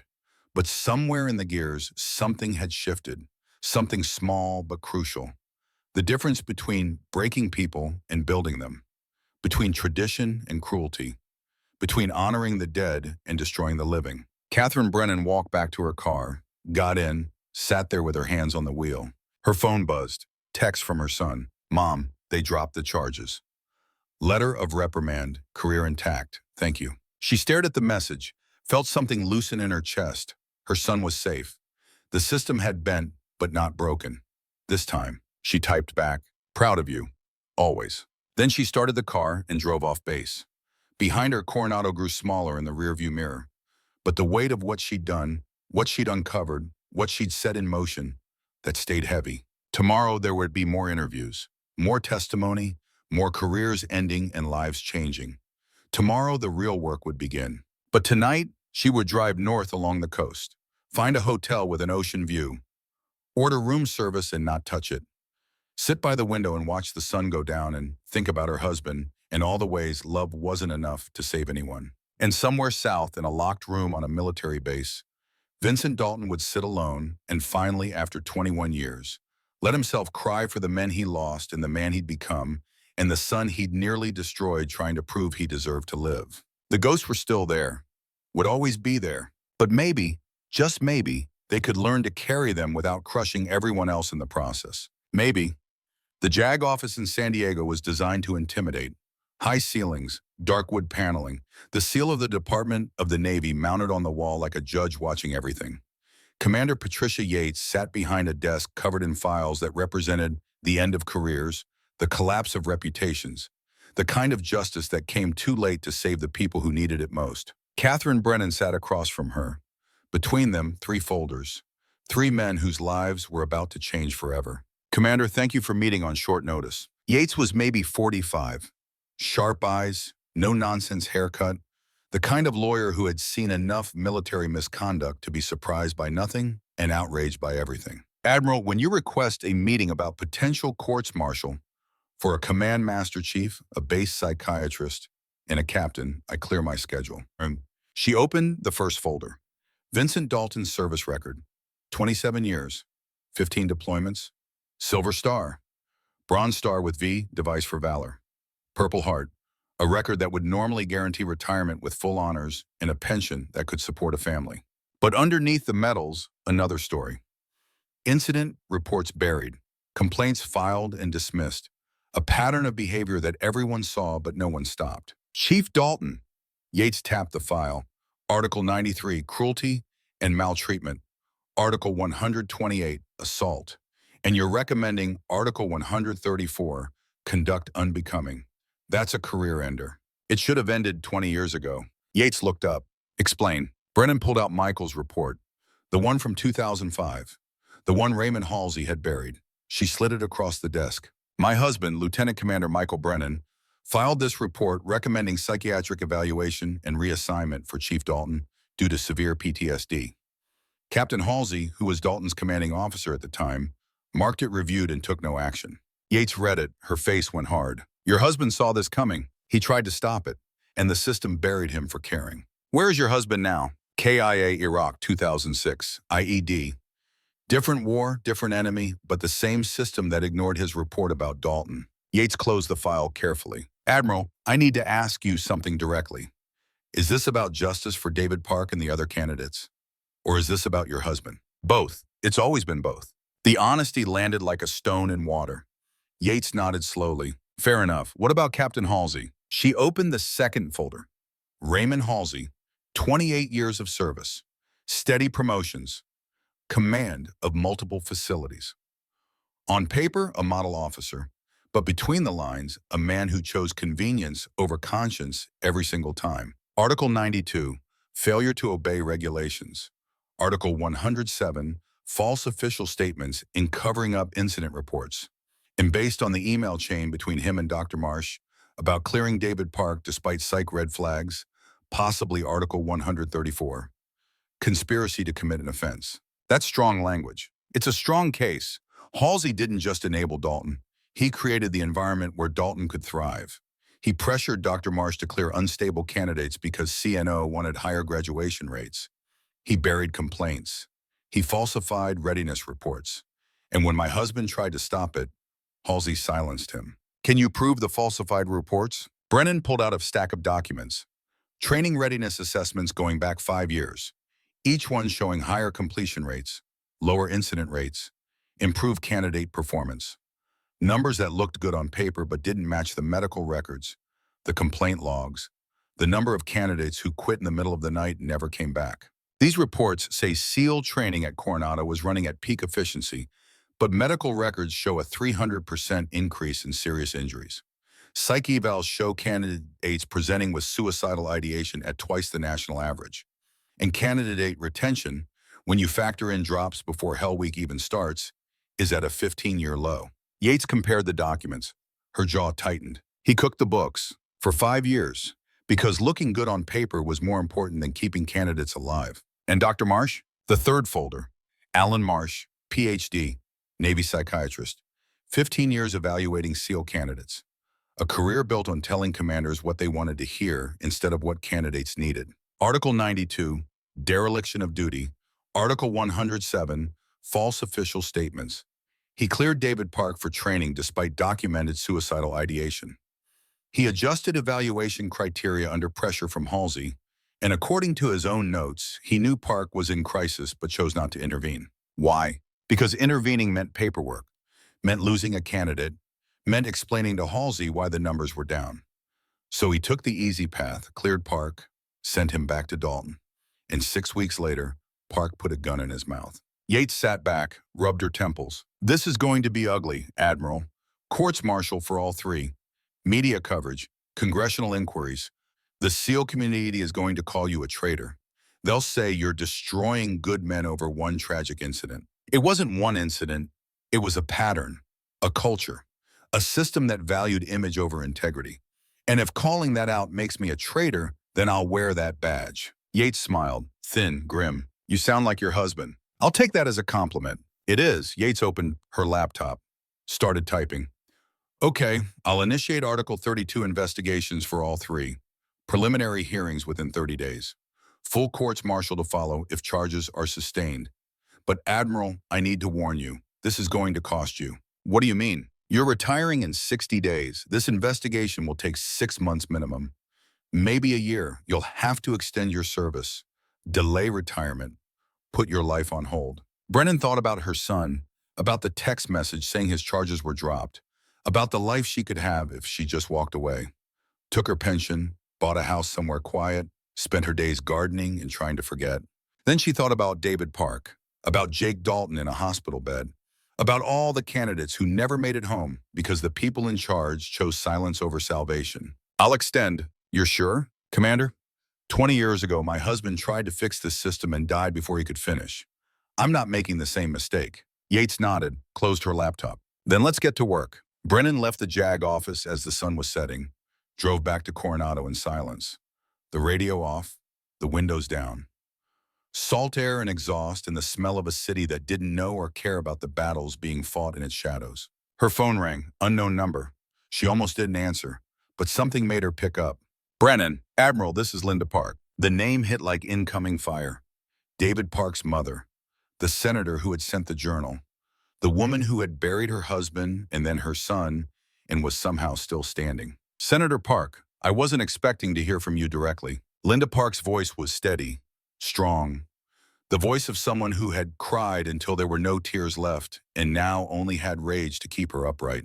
I wanted to thank you for what you're doing, for not letting this disappear. I'm just doing what should have been done 20 years ago. Maybe, but you're the first person with enough rank to actually do it. Do you know how many people I called? How many admirals and captains and commanders told me they'd look into it and then never called back? Too many, all of them, every single one. They saw the journal, they saw what Dalton did to my son, and they chose their careers over my boy's life. Brennan pulled into the base parking lot, sat there with the engine running. Senator, I need to ask you something. The journal, how did you get it? David mailed it to me 2 days before he died with a letter. The letter said if anything happened to him, I should make sure someone saw what was happening at Coronado. He knew, Admiral. He knew they were going to kill him, and he documented it anyway.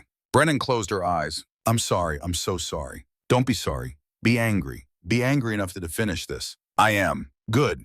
Because I need you to know something. My husband, James, he didn't die in a training accident. He was murdered. The word hung in the air like smoke. What? The official report says mechanical failure. Helicopter crash during a training evolution. But James called me the night before. He said he'd reported safety violations on the aircraft, that his commanding officer told him to keep quiet, that if he didn't, there would be consequences. Who was his commanding officer? Captain Raymond Halsey. Brennan's hand tightened on the phone. Halsey was involved in your husband's death? I can't prove it.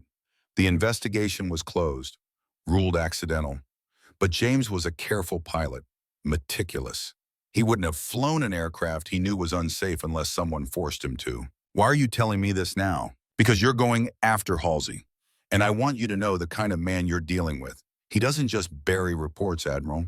He buries people. The line went dead. Brennan sat in the parking lot as darkness fell, thinking about James Park, about Michael Brennan, about all the men who tried to do the right thing and ended up in graves while the people who destroyed them got promoted. Her phone rang again. Different number. She answered. Brennan, Mom, Jack, her son, her reason for everything. Hey, sweetheart, everything okay? I need to tell you something about Captain Morrison, the guy who tried to court-martial me. What about him? He called me today, said he wanted to apologize, said he was wrong to push for charges, that he'd been under pressure from higher up to make an example of whistleblowers. Who was pressuring him? He wouldn't say. But Mom, I did some digging. Morrison served with Halsey. They were roommates at the Naval Academy, best friends for 30 years. Brennan's mind raced. You think Halsey told Morrison to go after you? I think Halsey has a network. People who owe him favors. People who do what he says because he's helped their careers. And when someone threatens that network, like Dad did, like I did, they close ranks. Jack, I need you to be careful. I am. But you need to be careful too. These guys don't play fair. I know. Mom, I'm serious. If Halsey feels cornered, he's going to fight back. And he's got more friends than you do. Probably, but I've got something he doesn't. What's that? The truth, and I'm not afraid to use it. She heard Jack breathe out slowly. Dad would be proud of you. I hope so. She hung up, sat there, put the pieces together. Halsey didn't just enable Dalton. He protected him. Protected a network of officers who cut corners and buried complaints and destroyed careers of anyone who threatened their image of what the Navy should be. James Park reported safety violations, died in a helicopter crash. Michael Brennan reported PTSD concerns, died in an IED attack a year later. Both deaths ruled accidental. Both investigations closed quickly. Both men silenced before they could make noise loud enough to matter. And now Jack had reported safety violations on F-18S. and suddenly faced court-martial charges that evaporated just as quickly when Brennan started digging into Coronado. Coincidence or pattern? She got out of the car, walked across the base, Building 602, candidate barracks. She needed to see Jake, needed to make sure he was okay. The duty officer tried to stop her. "Ma'am, visiting hours are over." She showed her stars. He stepped aside. Jake's room was at the end of the hall. Door open, light on. She knocked soft. "Come in." He was sitting up in bed, face still bruised but better, the swelling down, both eyes open now. He was reading something. A book. She looked at the cover, Letters from a Stoic by Seneca. Philosophy. He looked up. Set the book down. "Admiral, I wasn't expecting you. How are you feeling?" "Like I got hit by a truck. But the truck was my father, so there's some poetry in that." She sat in the chair beside the bed. "The doctors say you can be discharged tomorrow. Medical leave. 30 days to decide if you want to continue training or accept medical separation. And what do you think I should do?" "I think you should do what's right for you. Not for your father, not for the Navy, for you." Jake looked at his hands. The bandages coming off, skin underneath pink and raw. "I wanted to be a SEAL since I was 6 years old. My father would come home from deployments and tell me stories. Not the bad parts, just the brotherhood, the mission, the purpose. And I thought that's what I wanted. That's who I was supposed to be. And now I don't know who I am. Because everything I built myself on was about being his son, about living up to a legacy I didn't choose. And when I look at what that legacy actually is, torture and broken men and David Park dead, I don't want any part of it." Brennan leaned forward. "Jake, your father's legacy isn't what he did to you or David Park. It's Fallujah. It's 15 deployments. It's the men he saved before he broke. That's the legacy. The rest is just damage. How do I separate them? By choosing which one you're going to carry forward. You can carry the damage. Let it define you. Let it make you bitter and hard and afraid of becoming him. Or you can carry the good parts, the courage, the commitment, the willingness to sacrifice for something bigger than yourself. What if there are no good parts left? Then you find them, or you build them." Jake smiled, sad, tired. "You sound like a recruiter. I sound like someone who's seen too many good people destroyed by bad systems. And I don't want you to be another casualty." She stood, walked to the door, stopped. "Jake, whatever you decide, know this. You don't owe anyone your service. Not your father, not the Navy, not the ghosts of men you never met. You only owe yourself the truth." "And what's the truth?" "That you're not your father. And that's okay." She left him there, sitting in dim light, holding a book about ancient wisdom and trying to figure out how to be young and broken and still somehow whole. The next morning, Brennan was back in the JAG office, this time with witnesses: Marcus Reeves, David Chen, Hospital Corpsman Rodriguez. 3 men who had seen the system break people and were willing to testify about it. Commander Yates conducted the interviews one at a time, formal, recorded, the kind of testimony that would be used in courts-martial. Marcus went first. "State your name and rank for the record." "Lieutenant Marcus Reeves, United States Navy." "And your relationship to Chief Vincent Dalton?" "His student, one of the SEAL candidates under his instruction." "Describe your interactions with Chief Dalton." Marcus's voice was steady, controlled, but underneath you could hear the weight. "Chief Dalton trained me for 6 months. From day one, he rode me harder than the other candidates, made me do extra evolutions, extra PT, extra discipline. At first, I thought it was because I was performing poorly, but my scores were in the top 10%. Why do you think he singled you out?" "Because my father, Chief Thomas Reeves, died saving Dalton's life in Fallujah, and Dalton couldn't forgive himself for surviving, so he took it out on me." "Can you provide specific examples?" Marcus pulled out a notebook, opened it, started reading. Day 12. "Chief Dalton made me run the obstacle course until I vomited blood. When I finished, he told me my father would have finished faster." Day 31. "During surf torture, I passed out from hypothermia. Chief Dalton revived me and put me back in the water. Said my father would be ashamed I was so weak." Day 47. "Hand-to-hand combat training. Chief Dalton used me as a demonstration partner. Broke my nose, dislocated my shoulder. Said my father could take a hit better than that." He closed the notebook. "Every day for 6 months, he compared me to a ghost. And every day, I tried harder, pushed farther, hurt more, trying to live up to a man I never met who died before I was born." "Did you report this behavior?" "To Lieutenant Commander Chen. Twice. He said he'd handle it. Nothing changed. Yates looked at Chen. He shifted in his seat. Guilty. Why do you think nothing changed? Because Chief Dalton was untouchable. Everyone knew what he was doing. Everyone saw it. But he had the highest success rate, the best reputation, and no one wanted to be the person who ended the career of a SEAL legend. Even if that legend was torturing candidates, especially then. Yates made notes, then looked at Marcus. Lieutenant Reeves, in your opinion, was Chief Dalton fit to serve as an instructor? No, ma'am. Why not? Because instruction requires judgment, control, the ability to push people without breaking them, and Chief Dalton lost that ability a long time ago. Maybe in Fallujah, maybe before, but by the time I met him, he was just a broken man breaking other people and calling it training. The testimony continued. Chen admitted he knew about the abuse and did nothing, said he was afraid of losing his job, afraid of being blacklisted in the SEAL community, afraid of standing alone against a system that rewarded silence. Rodriguez testified about the medical records, the pattern of injuries, the candidates who came in barely conscious and were sent back to training the next day, the psych evaluations that got changed after Dr. Marsh consulted with Captain Halsey. By lunchtime, the case against Dalton, Halsey, and Marsh was ironclad.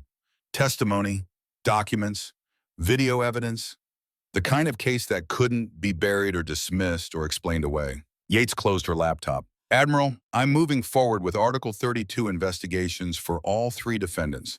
Preliminary hearings in 2 weeks. I'll recommend courts-martial for Dalton and Marsh. Halsey is more complicated. His rank gives him some protection. But I think we can make the case for conduct unbecoming at minimum. What about conspiracy? Harder to prove.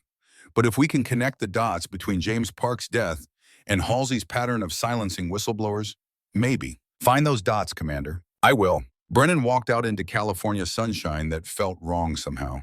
Too bright, too warm. The kind of day that should be full of good news, but was instead full of endings. Her phone buzzed. Text from an unknown number. Stop, or your son dies next. She stared at the message. Read it again. Then called Yates back. Commander, I need you to trace a number. What's going on? I just received a death threat. Against you? Against my son. Yates was quiet for 3 seconds. Forward me the message. I'll get base security and NCIS involved immediately. Brennan forwarded it, stood there on the sidewalk, people walking past, cars driving by. The normal world continuing while hers tilted into something darker. She called Jack. It went to voicemail. She called again. Voicemail. 3rd time. He answered. Mom, I'm in a briefing. Can I call you back? Where are you? Carrier. We're about to launch for exercises. Jack, I need you to be very careful. Don't fly any aircraft that hasn't been personally inspected by someone you trust.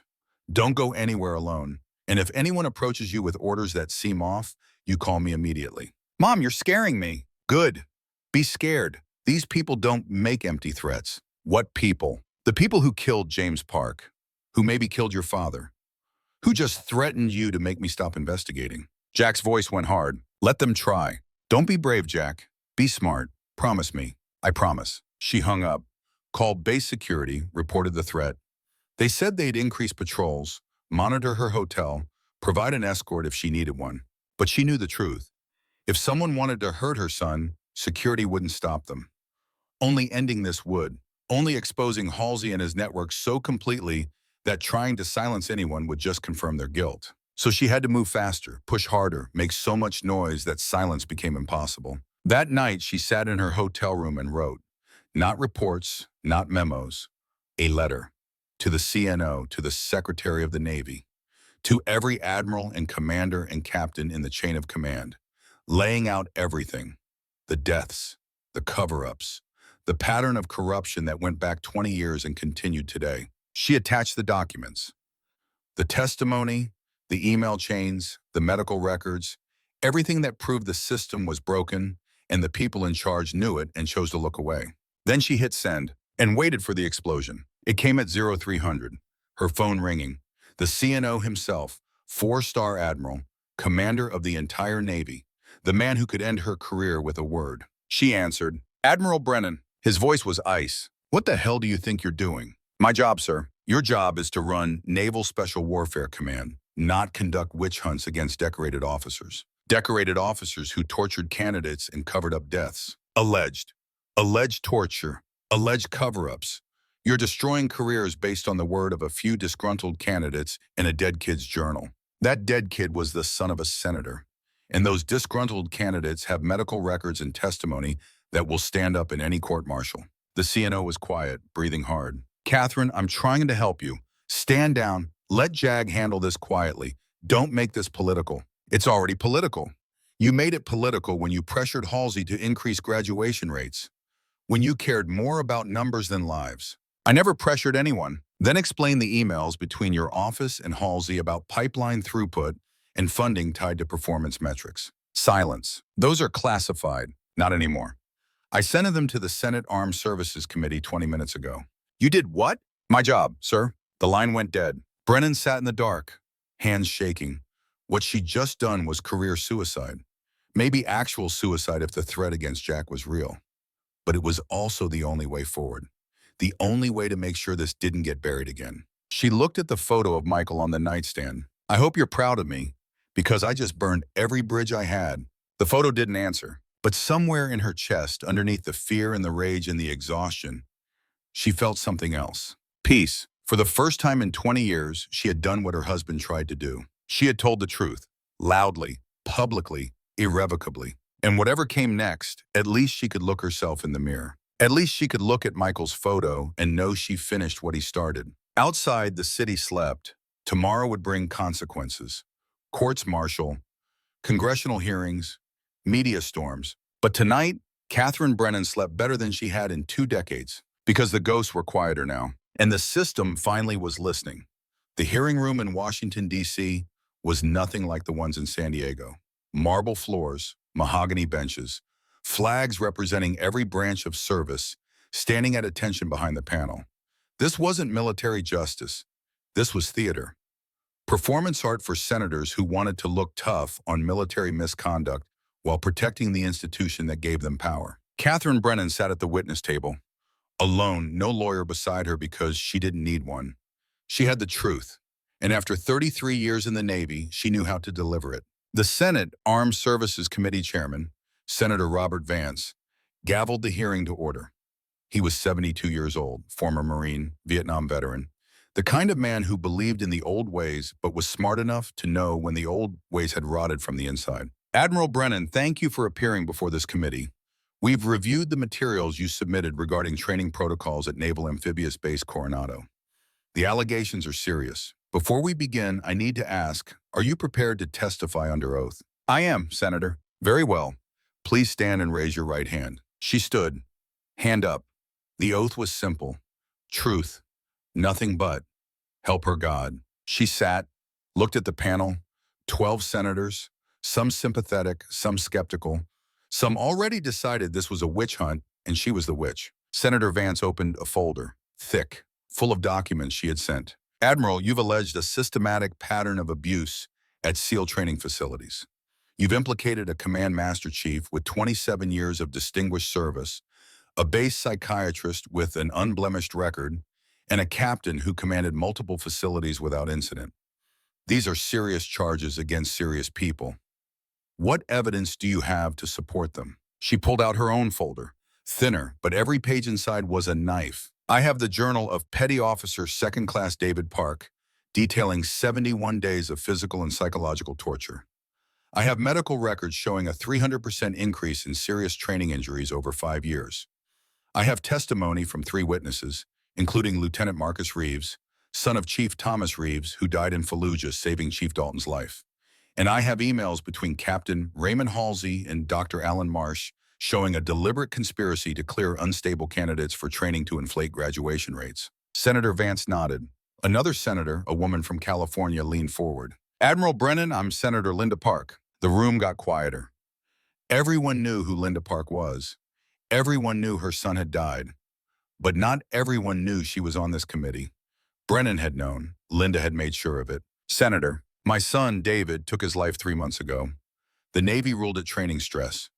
You're saying it was murder. Brennan chose her words carefully. Senator, I'm saying your son was subjected to treatment that any reasonable person would call torture, that he sought help and was denied, that the people responsible for his welfare chose their careers over his life. Whether that constitutes murder under UCMJ is for the courts-martial to decide. But morally, ethically, the answer is yes. A Republican senator from Texas jumped in, Senator Harmon, former Army, Iraq War, the kind of man who thought toughness solved everything. Admiral, with respect, SEAL training is supposed to be hard. It's supposed to weed out the weak. Are you saying we should coddle candidates? Give them participation trophies? I'm saying there's a difference between hard training and abuse, between pushing limits and breaking people. Chief Dalton didn't train David Park. He tortured him. And when Park tried to get help, the system protected Dalton instead. Because Dalton has an 87% success rate, the highest in the Navy. Senator. And that success rate came at a cost. Candidates hospitalized, candidates with PTSD, candidates who quit in the middle of the night and were never heard from again. You want to talk about weak? The weak thing is measuring success by numbers instead of lives. Senator Harmon leaned back, not convinced but momentarily quiet. Senator Vance took over again. Admiral, you've also alleged that this pattern of misconduct goes back at least 20 years, that your late husband, Lieutenant Commander Michael Brennan, filed a report in 2005 about Chief Dalton's PTSD that was buried by Captain Halsey. Can you speak to that? And Brennan took a breath. This was the part that still hurt. My husband saw what Dalton was becoming, saw the signs of untreated trauma, filed a formal report recommending psychiatric evaluation and temporary reassignment. Captain Halsey, who was Dalton's commanding officer at the time, marked the report as reviewed and took no action. 1 year later, my husband was killed in Iraq. You believe there's a connection? I believe my husband threatened a system that valued image over integrity. And that system has a way of dealing with threats. James Park reported safety violations to Halsey, died in a helicopter crash the next day. My husband reported PTSD concerns, died a year later. My son reported maintenance issues on F-18S, faced court-martial charges that disappeared the moment I started investigating Coronado. The room went silent. Senators looked at each other. Staff members whispered. The kind of allegation that changed everything or destroyed whoever made it. Senator Park spoke again.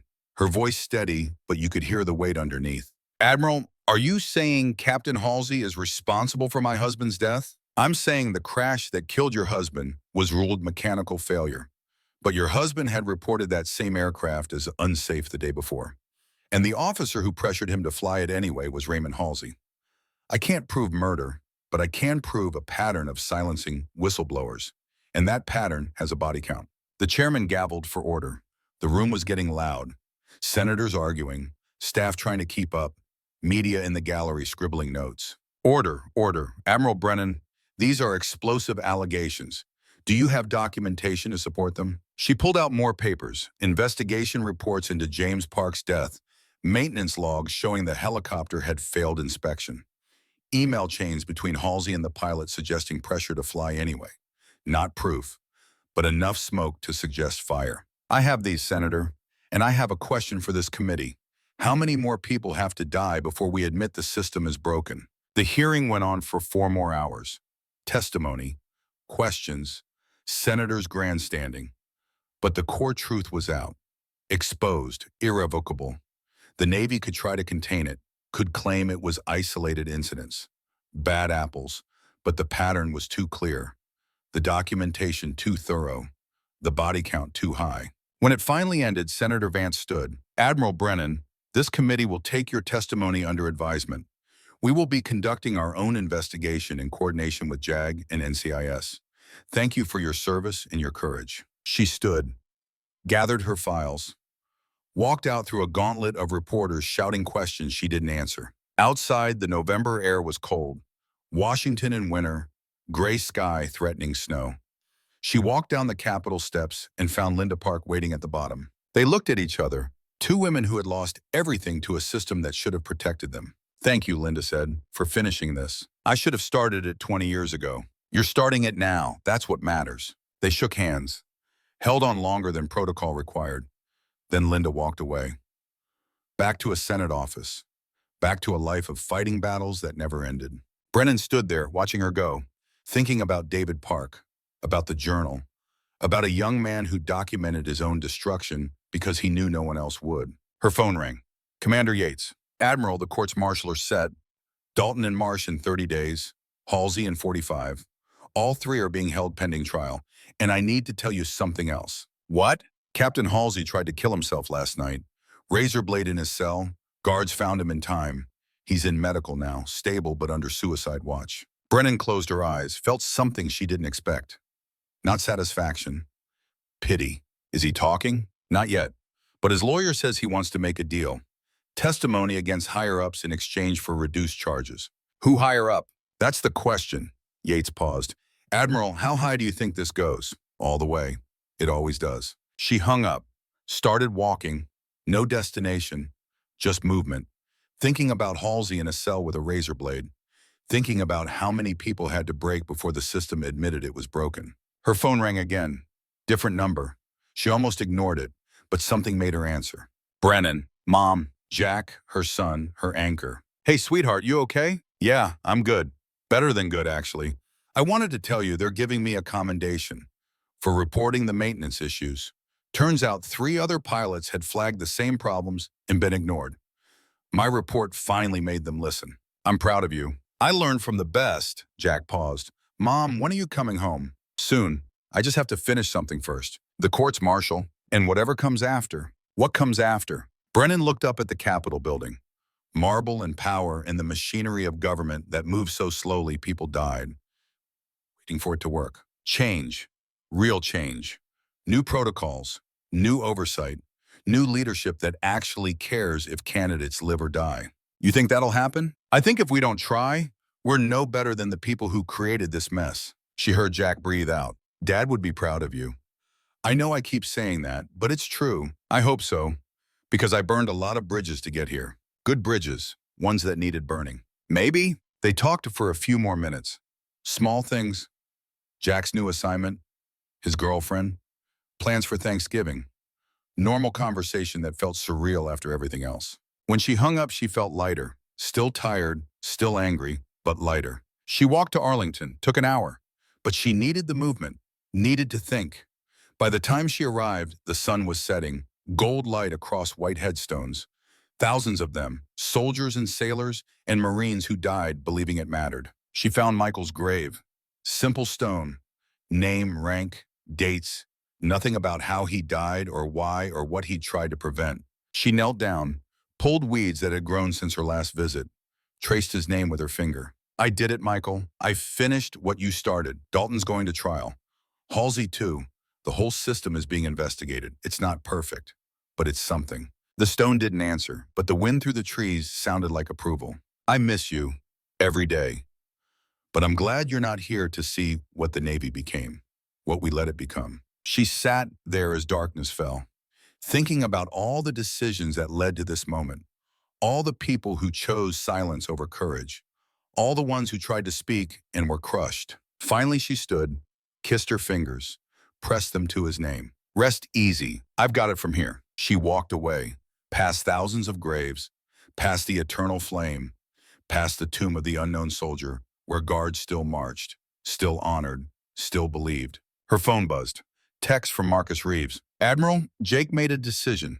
Thought you should know. She called him. Marcus picked up on the first ring. What did he decide? He's staying. Medical cleared him to continue training. He wants to finish.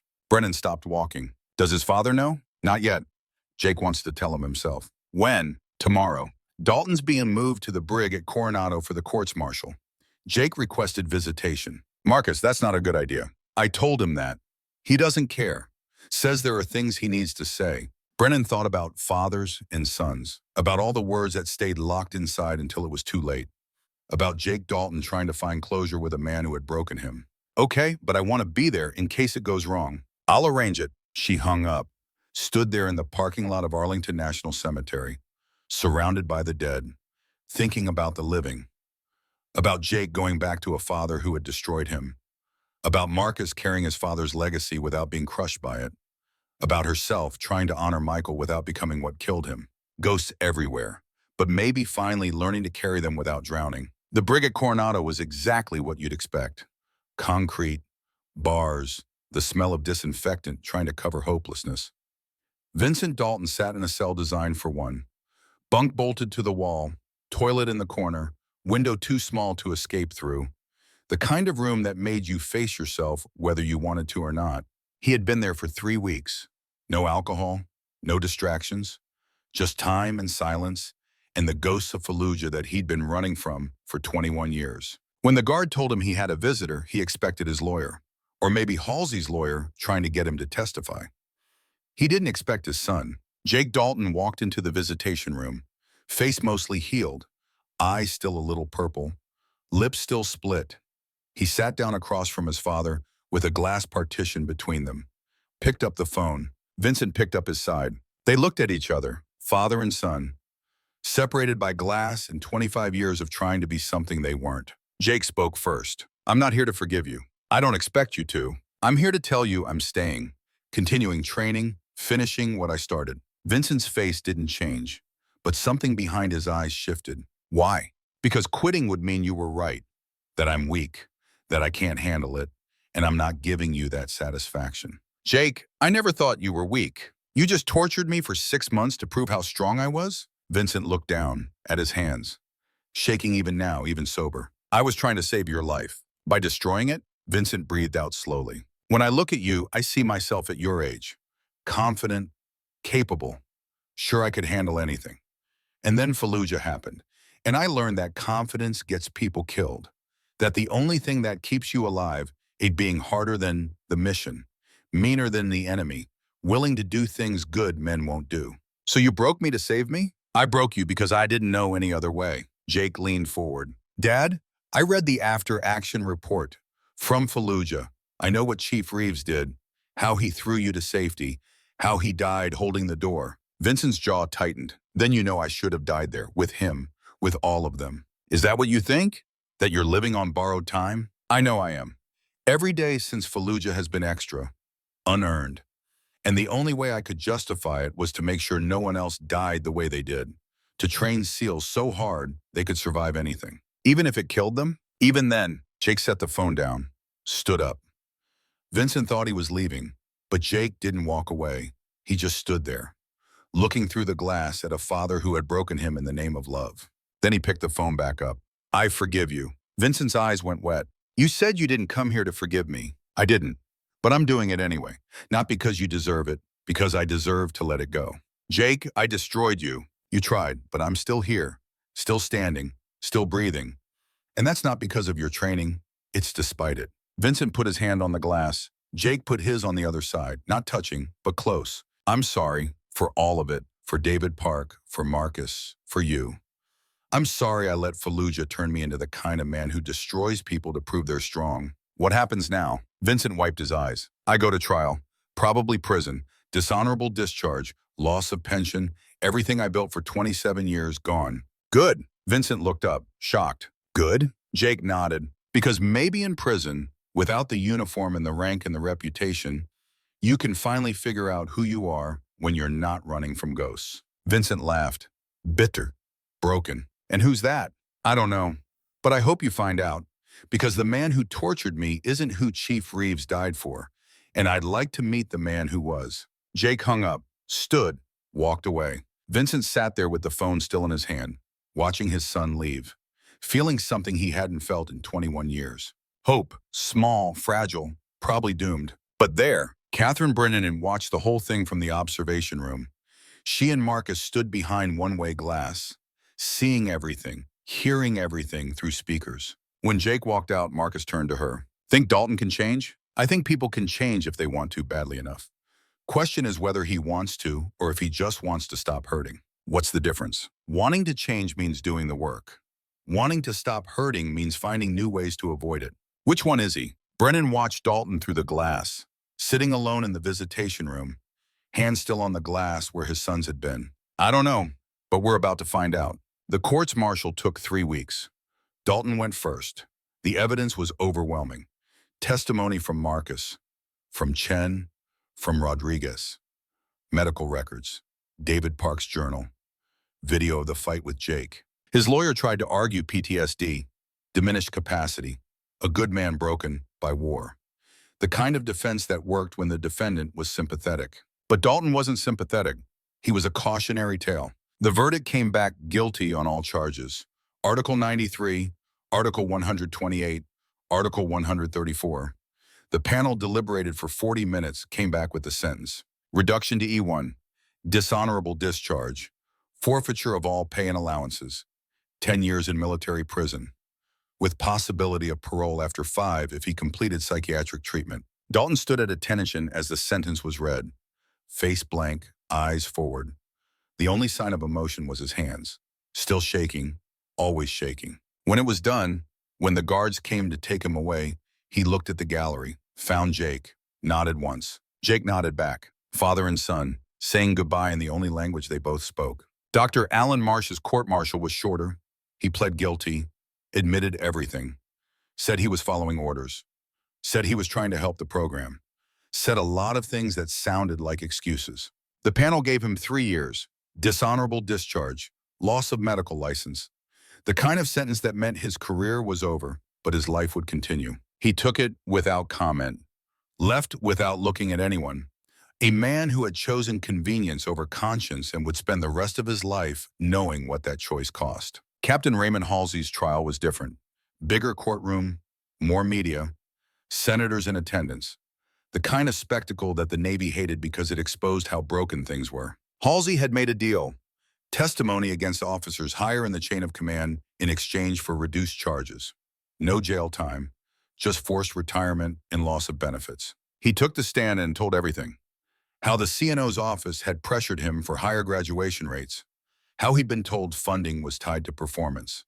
How he'd passed that pressure down to Dalton and Marsh.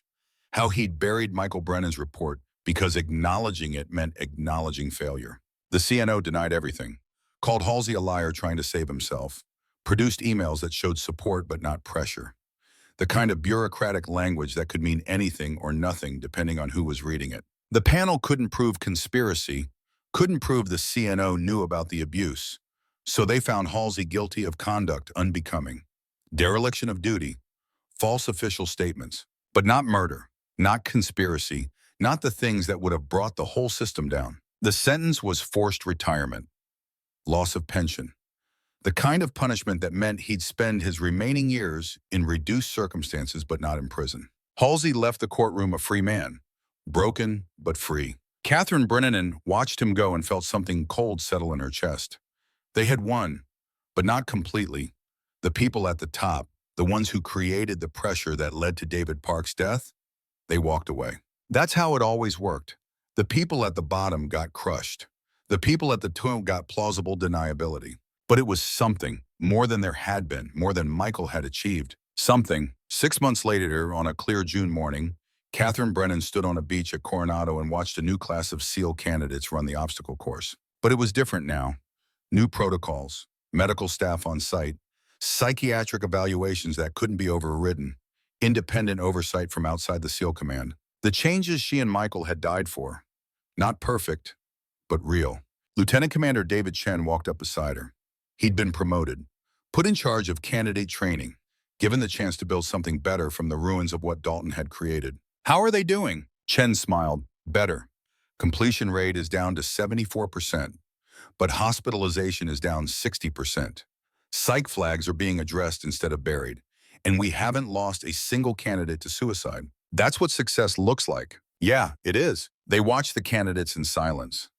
Young men pushing themselves. Suffering. But suffering with purpose. With support. With people watching who actually cared if they survived. One candidate fell, twisted his ankle, started to get up, continue. But the instructor stopped him, called medical, sat him down. Chen nodded toward them. That's Marcus. He's one of our instructors now. Graduated top of his class. Turned down team assignment to stay here and teach. Brennan watched Marcus Reeves kneel beside the injured candidate, talking quiet, checking the ankle, making sure he was okay before deciding next steps. His father would be proud. I think so too. Where's Jake? Chen pointed down the beach. Further out, a figure running alone, fast, determined. He graduated 4 months ago, assigned to Team 3, but he comes back every weekend, runs the course, says it keeps him honest. Brennan watched him, this young man who had been broken and chose to build himself back, who had every reason to hate the SEALs and chose to honor them instead. What about Dalton? Chen's face went serious. He's at Leavenworth, serving his sentence. I heard he's been in treatment, group therapy, actually talking about Fallujah for the first time. Jake visits him once a month. Doesn't tell anyone. But I know. That must be hard. Chen nodded, but necessary for both of them. Brennan's phone buzzed. Text from Jack. Photo of him in his flight suit, standing in front of an F-18. Big smile. Caption, first combat deployment. Thanks for everything, Mom. She smiled. Type back. Stay safe. Love you. Chen looked at the phone. Your son? Yeah. Deploying to the Pacific, finally. You did good, Admiral. With all of it. Brennan looked out at the ocean. Waves endless. Relentless. Wearing down everything eventually, but never stopping. I just finished what my husband started. That's all any of us can do. Finish what the ones before us started. Leave something better for the ones who come after. She thought about Michael, about Thomas Reeves, about James Park, about all the men who tried to fix broken things and died trying. Yeah, I guess it is. Behind them, the sun climbed higher. Training continued. Life continued. The machinery of making warriors turned, but different now, better now. Not perfect, never perfect, but better. And sometimes better was enough. That night, Brennan drove to Arlington one last time, parked in the same spot, walked the same path, found Michael's grave in the fading light. She knelt down, traced his name. I'm retiring tomorrow. 33 years and 1 day. Thought you should know. The stone was silent, but she could almost hear his voice. Proud, relieved, telling her she'd earned it. The investigation is over. 3 courts-martial, new protocols, new leadership. It's not everything we wanted, but it's something, and our son is safe, deploying but safe. She pulled a photo from her pocket. Her and Jack, taken last week. Both of them smiling, really smiling, for the first time in years.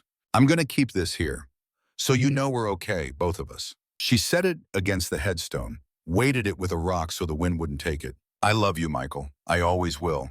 But I'm letting go now, of the anger, of the need to make someone pay. I'm just going to live, for both of us. She stood, looked at the grave one more time. Thank you for starting this fight. I'm sorry it took so long to finish it. Then she walked away, through rows of white stones, through the gathering dark, out to the parking lot where her car waited.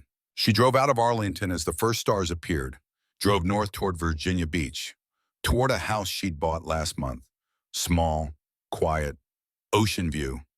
The kind of place where you could sit on the porch and watch the world go by and not think about war. On the radio, news about military reform, about the Brennan protocols they were calling them, named after Michael, not her, the way it should be. She smiled, turned off the radio, drove in silence. Tomorrow she would retire, pin on her stars one last time, give a speech she'd written and rewritten a dozen times, say goodbye to 33 years of service. But tonight she was just a woman driving home, thinking about her son, about her husband, about all the people who had fought beside her and the ones who hadn't made it home. The ghosts were quieter now. Not gone, never gone, but quieter. And Catherine Brennan, for the first time in 20 years, felt something close to peace. She pulled into her driveway as the moon rose over the ocean, got out, walked to the porch, sat in a chair she'd bought specifically for watching sunsets. The water was dark, infinite. The same water that touched Coronado, that touched Iraq, that touched every shore where sailors and soldiers and Marines had fought and died. But tonight it was just water, just waves, just the sound of something larger than any war or any grief. She sat there until the stars were bright, until the world was dark, until there was nothing left but silence and salt air and the knowledge that she had done enough. Finally enough. Inside her house, her phone buzzed one last time. Text from Vincent Dalton. She almost deleted it, but something made her open it. Admiral, I heard about your retirement. Thank you for not giving up on me. Even when I gave up on myself, I hope someday I can be the man my son thinks I can be. The man Chief Reeves died believing I was. VD. She stared at the message, thought about responding, decided against it. Instead, she saved it, filed it away.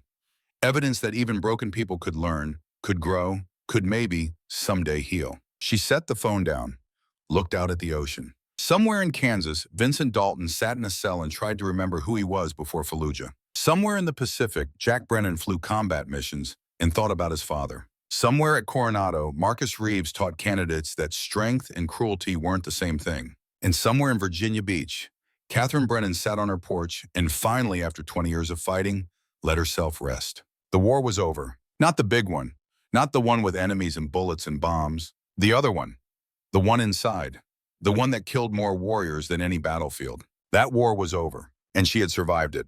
They all had. Broken, changed, scarred, but alive. And tonight, that was enough. As the storyteller, I need to tell you something important. This wasn't just a story about military protocol or rank. It was about the cost of silence. For 20 years, good men tried to fix a broken system and were buried for it. Admiral Brennan didn't seek revenge. She sought truth, and that's what separates warriors from survivors. I want to hear from you. Have you ever witnessed something wrong but stayed silent because speaking up felt impossible? What finally made you act? Drop your story below. Every comment reminds us why these stories matter. And if this one hit home, there are more coming. Hit that subscribe button. You won't regret it. The next story drops Friday. It's about a promise made in blood.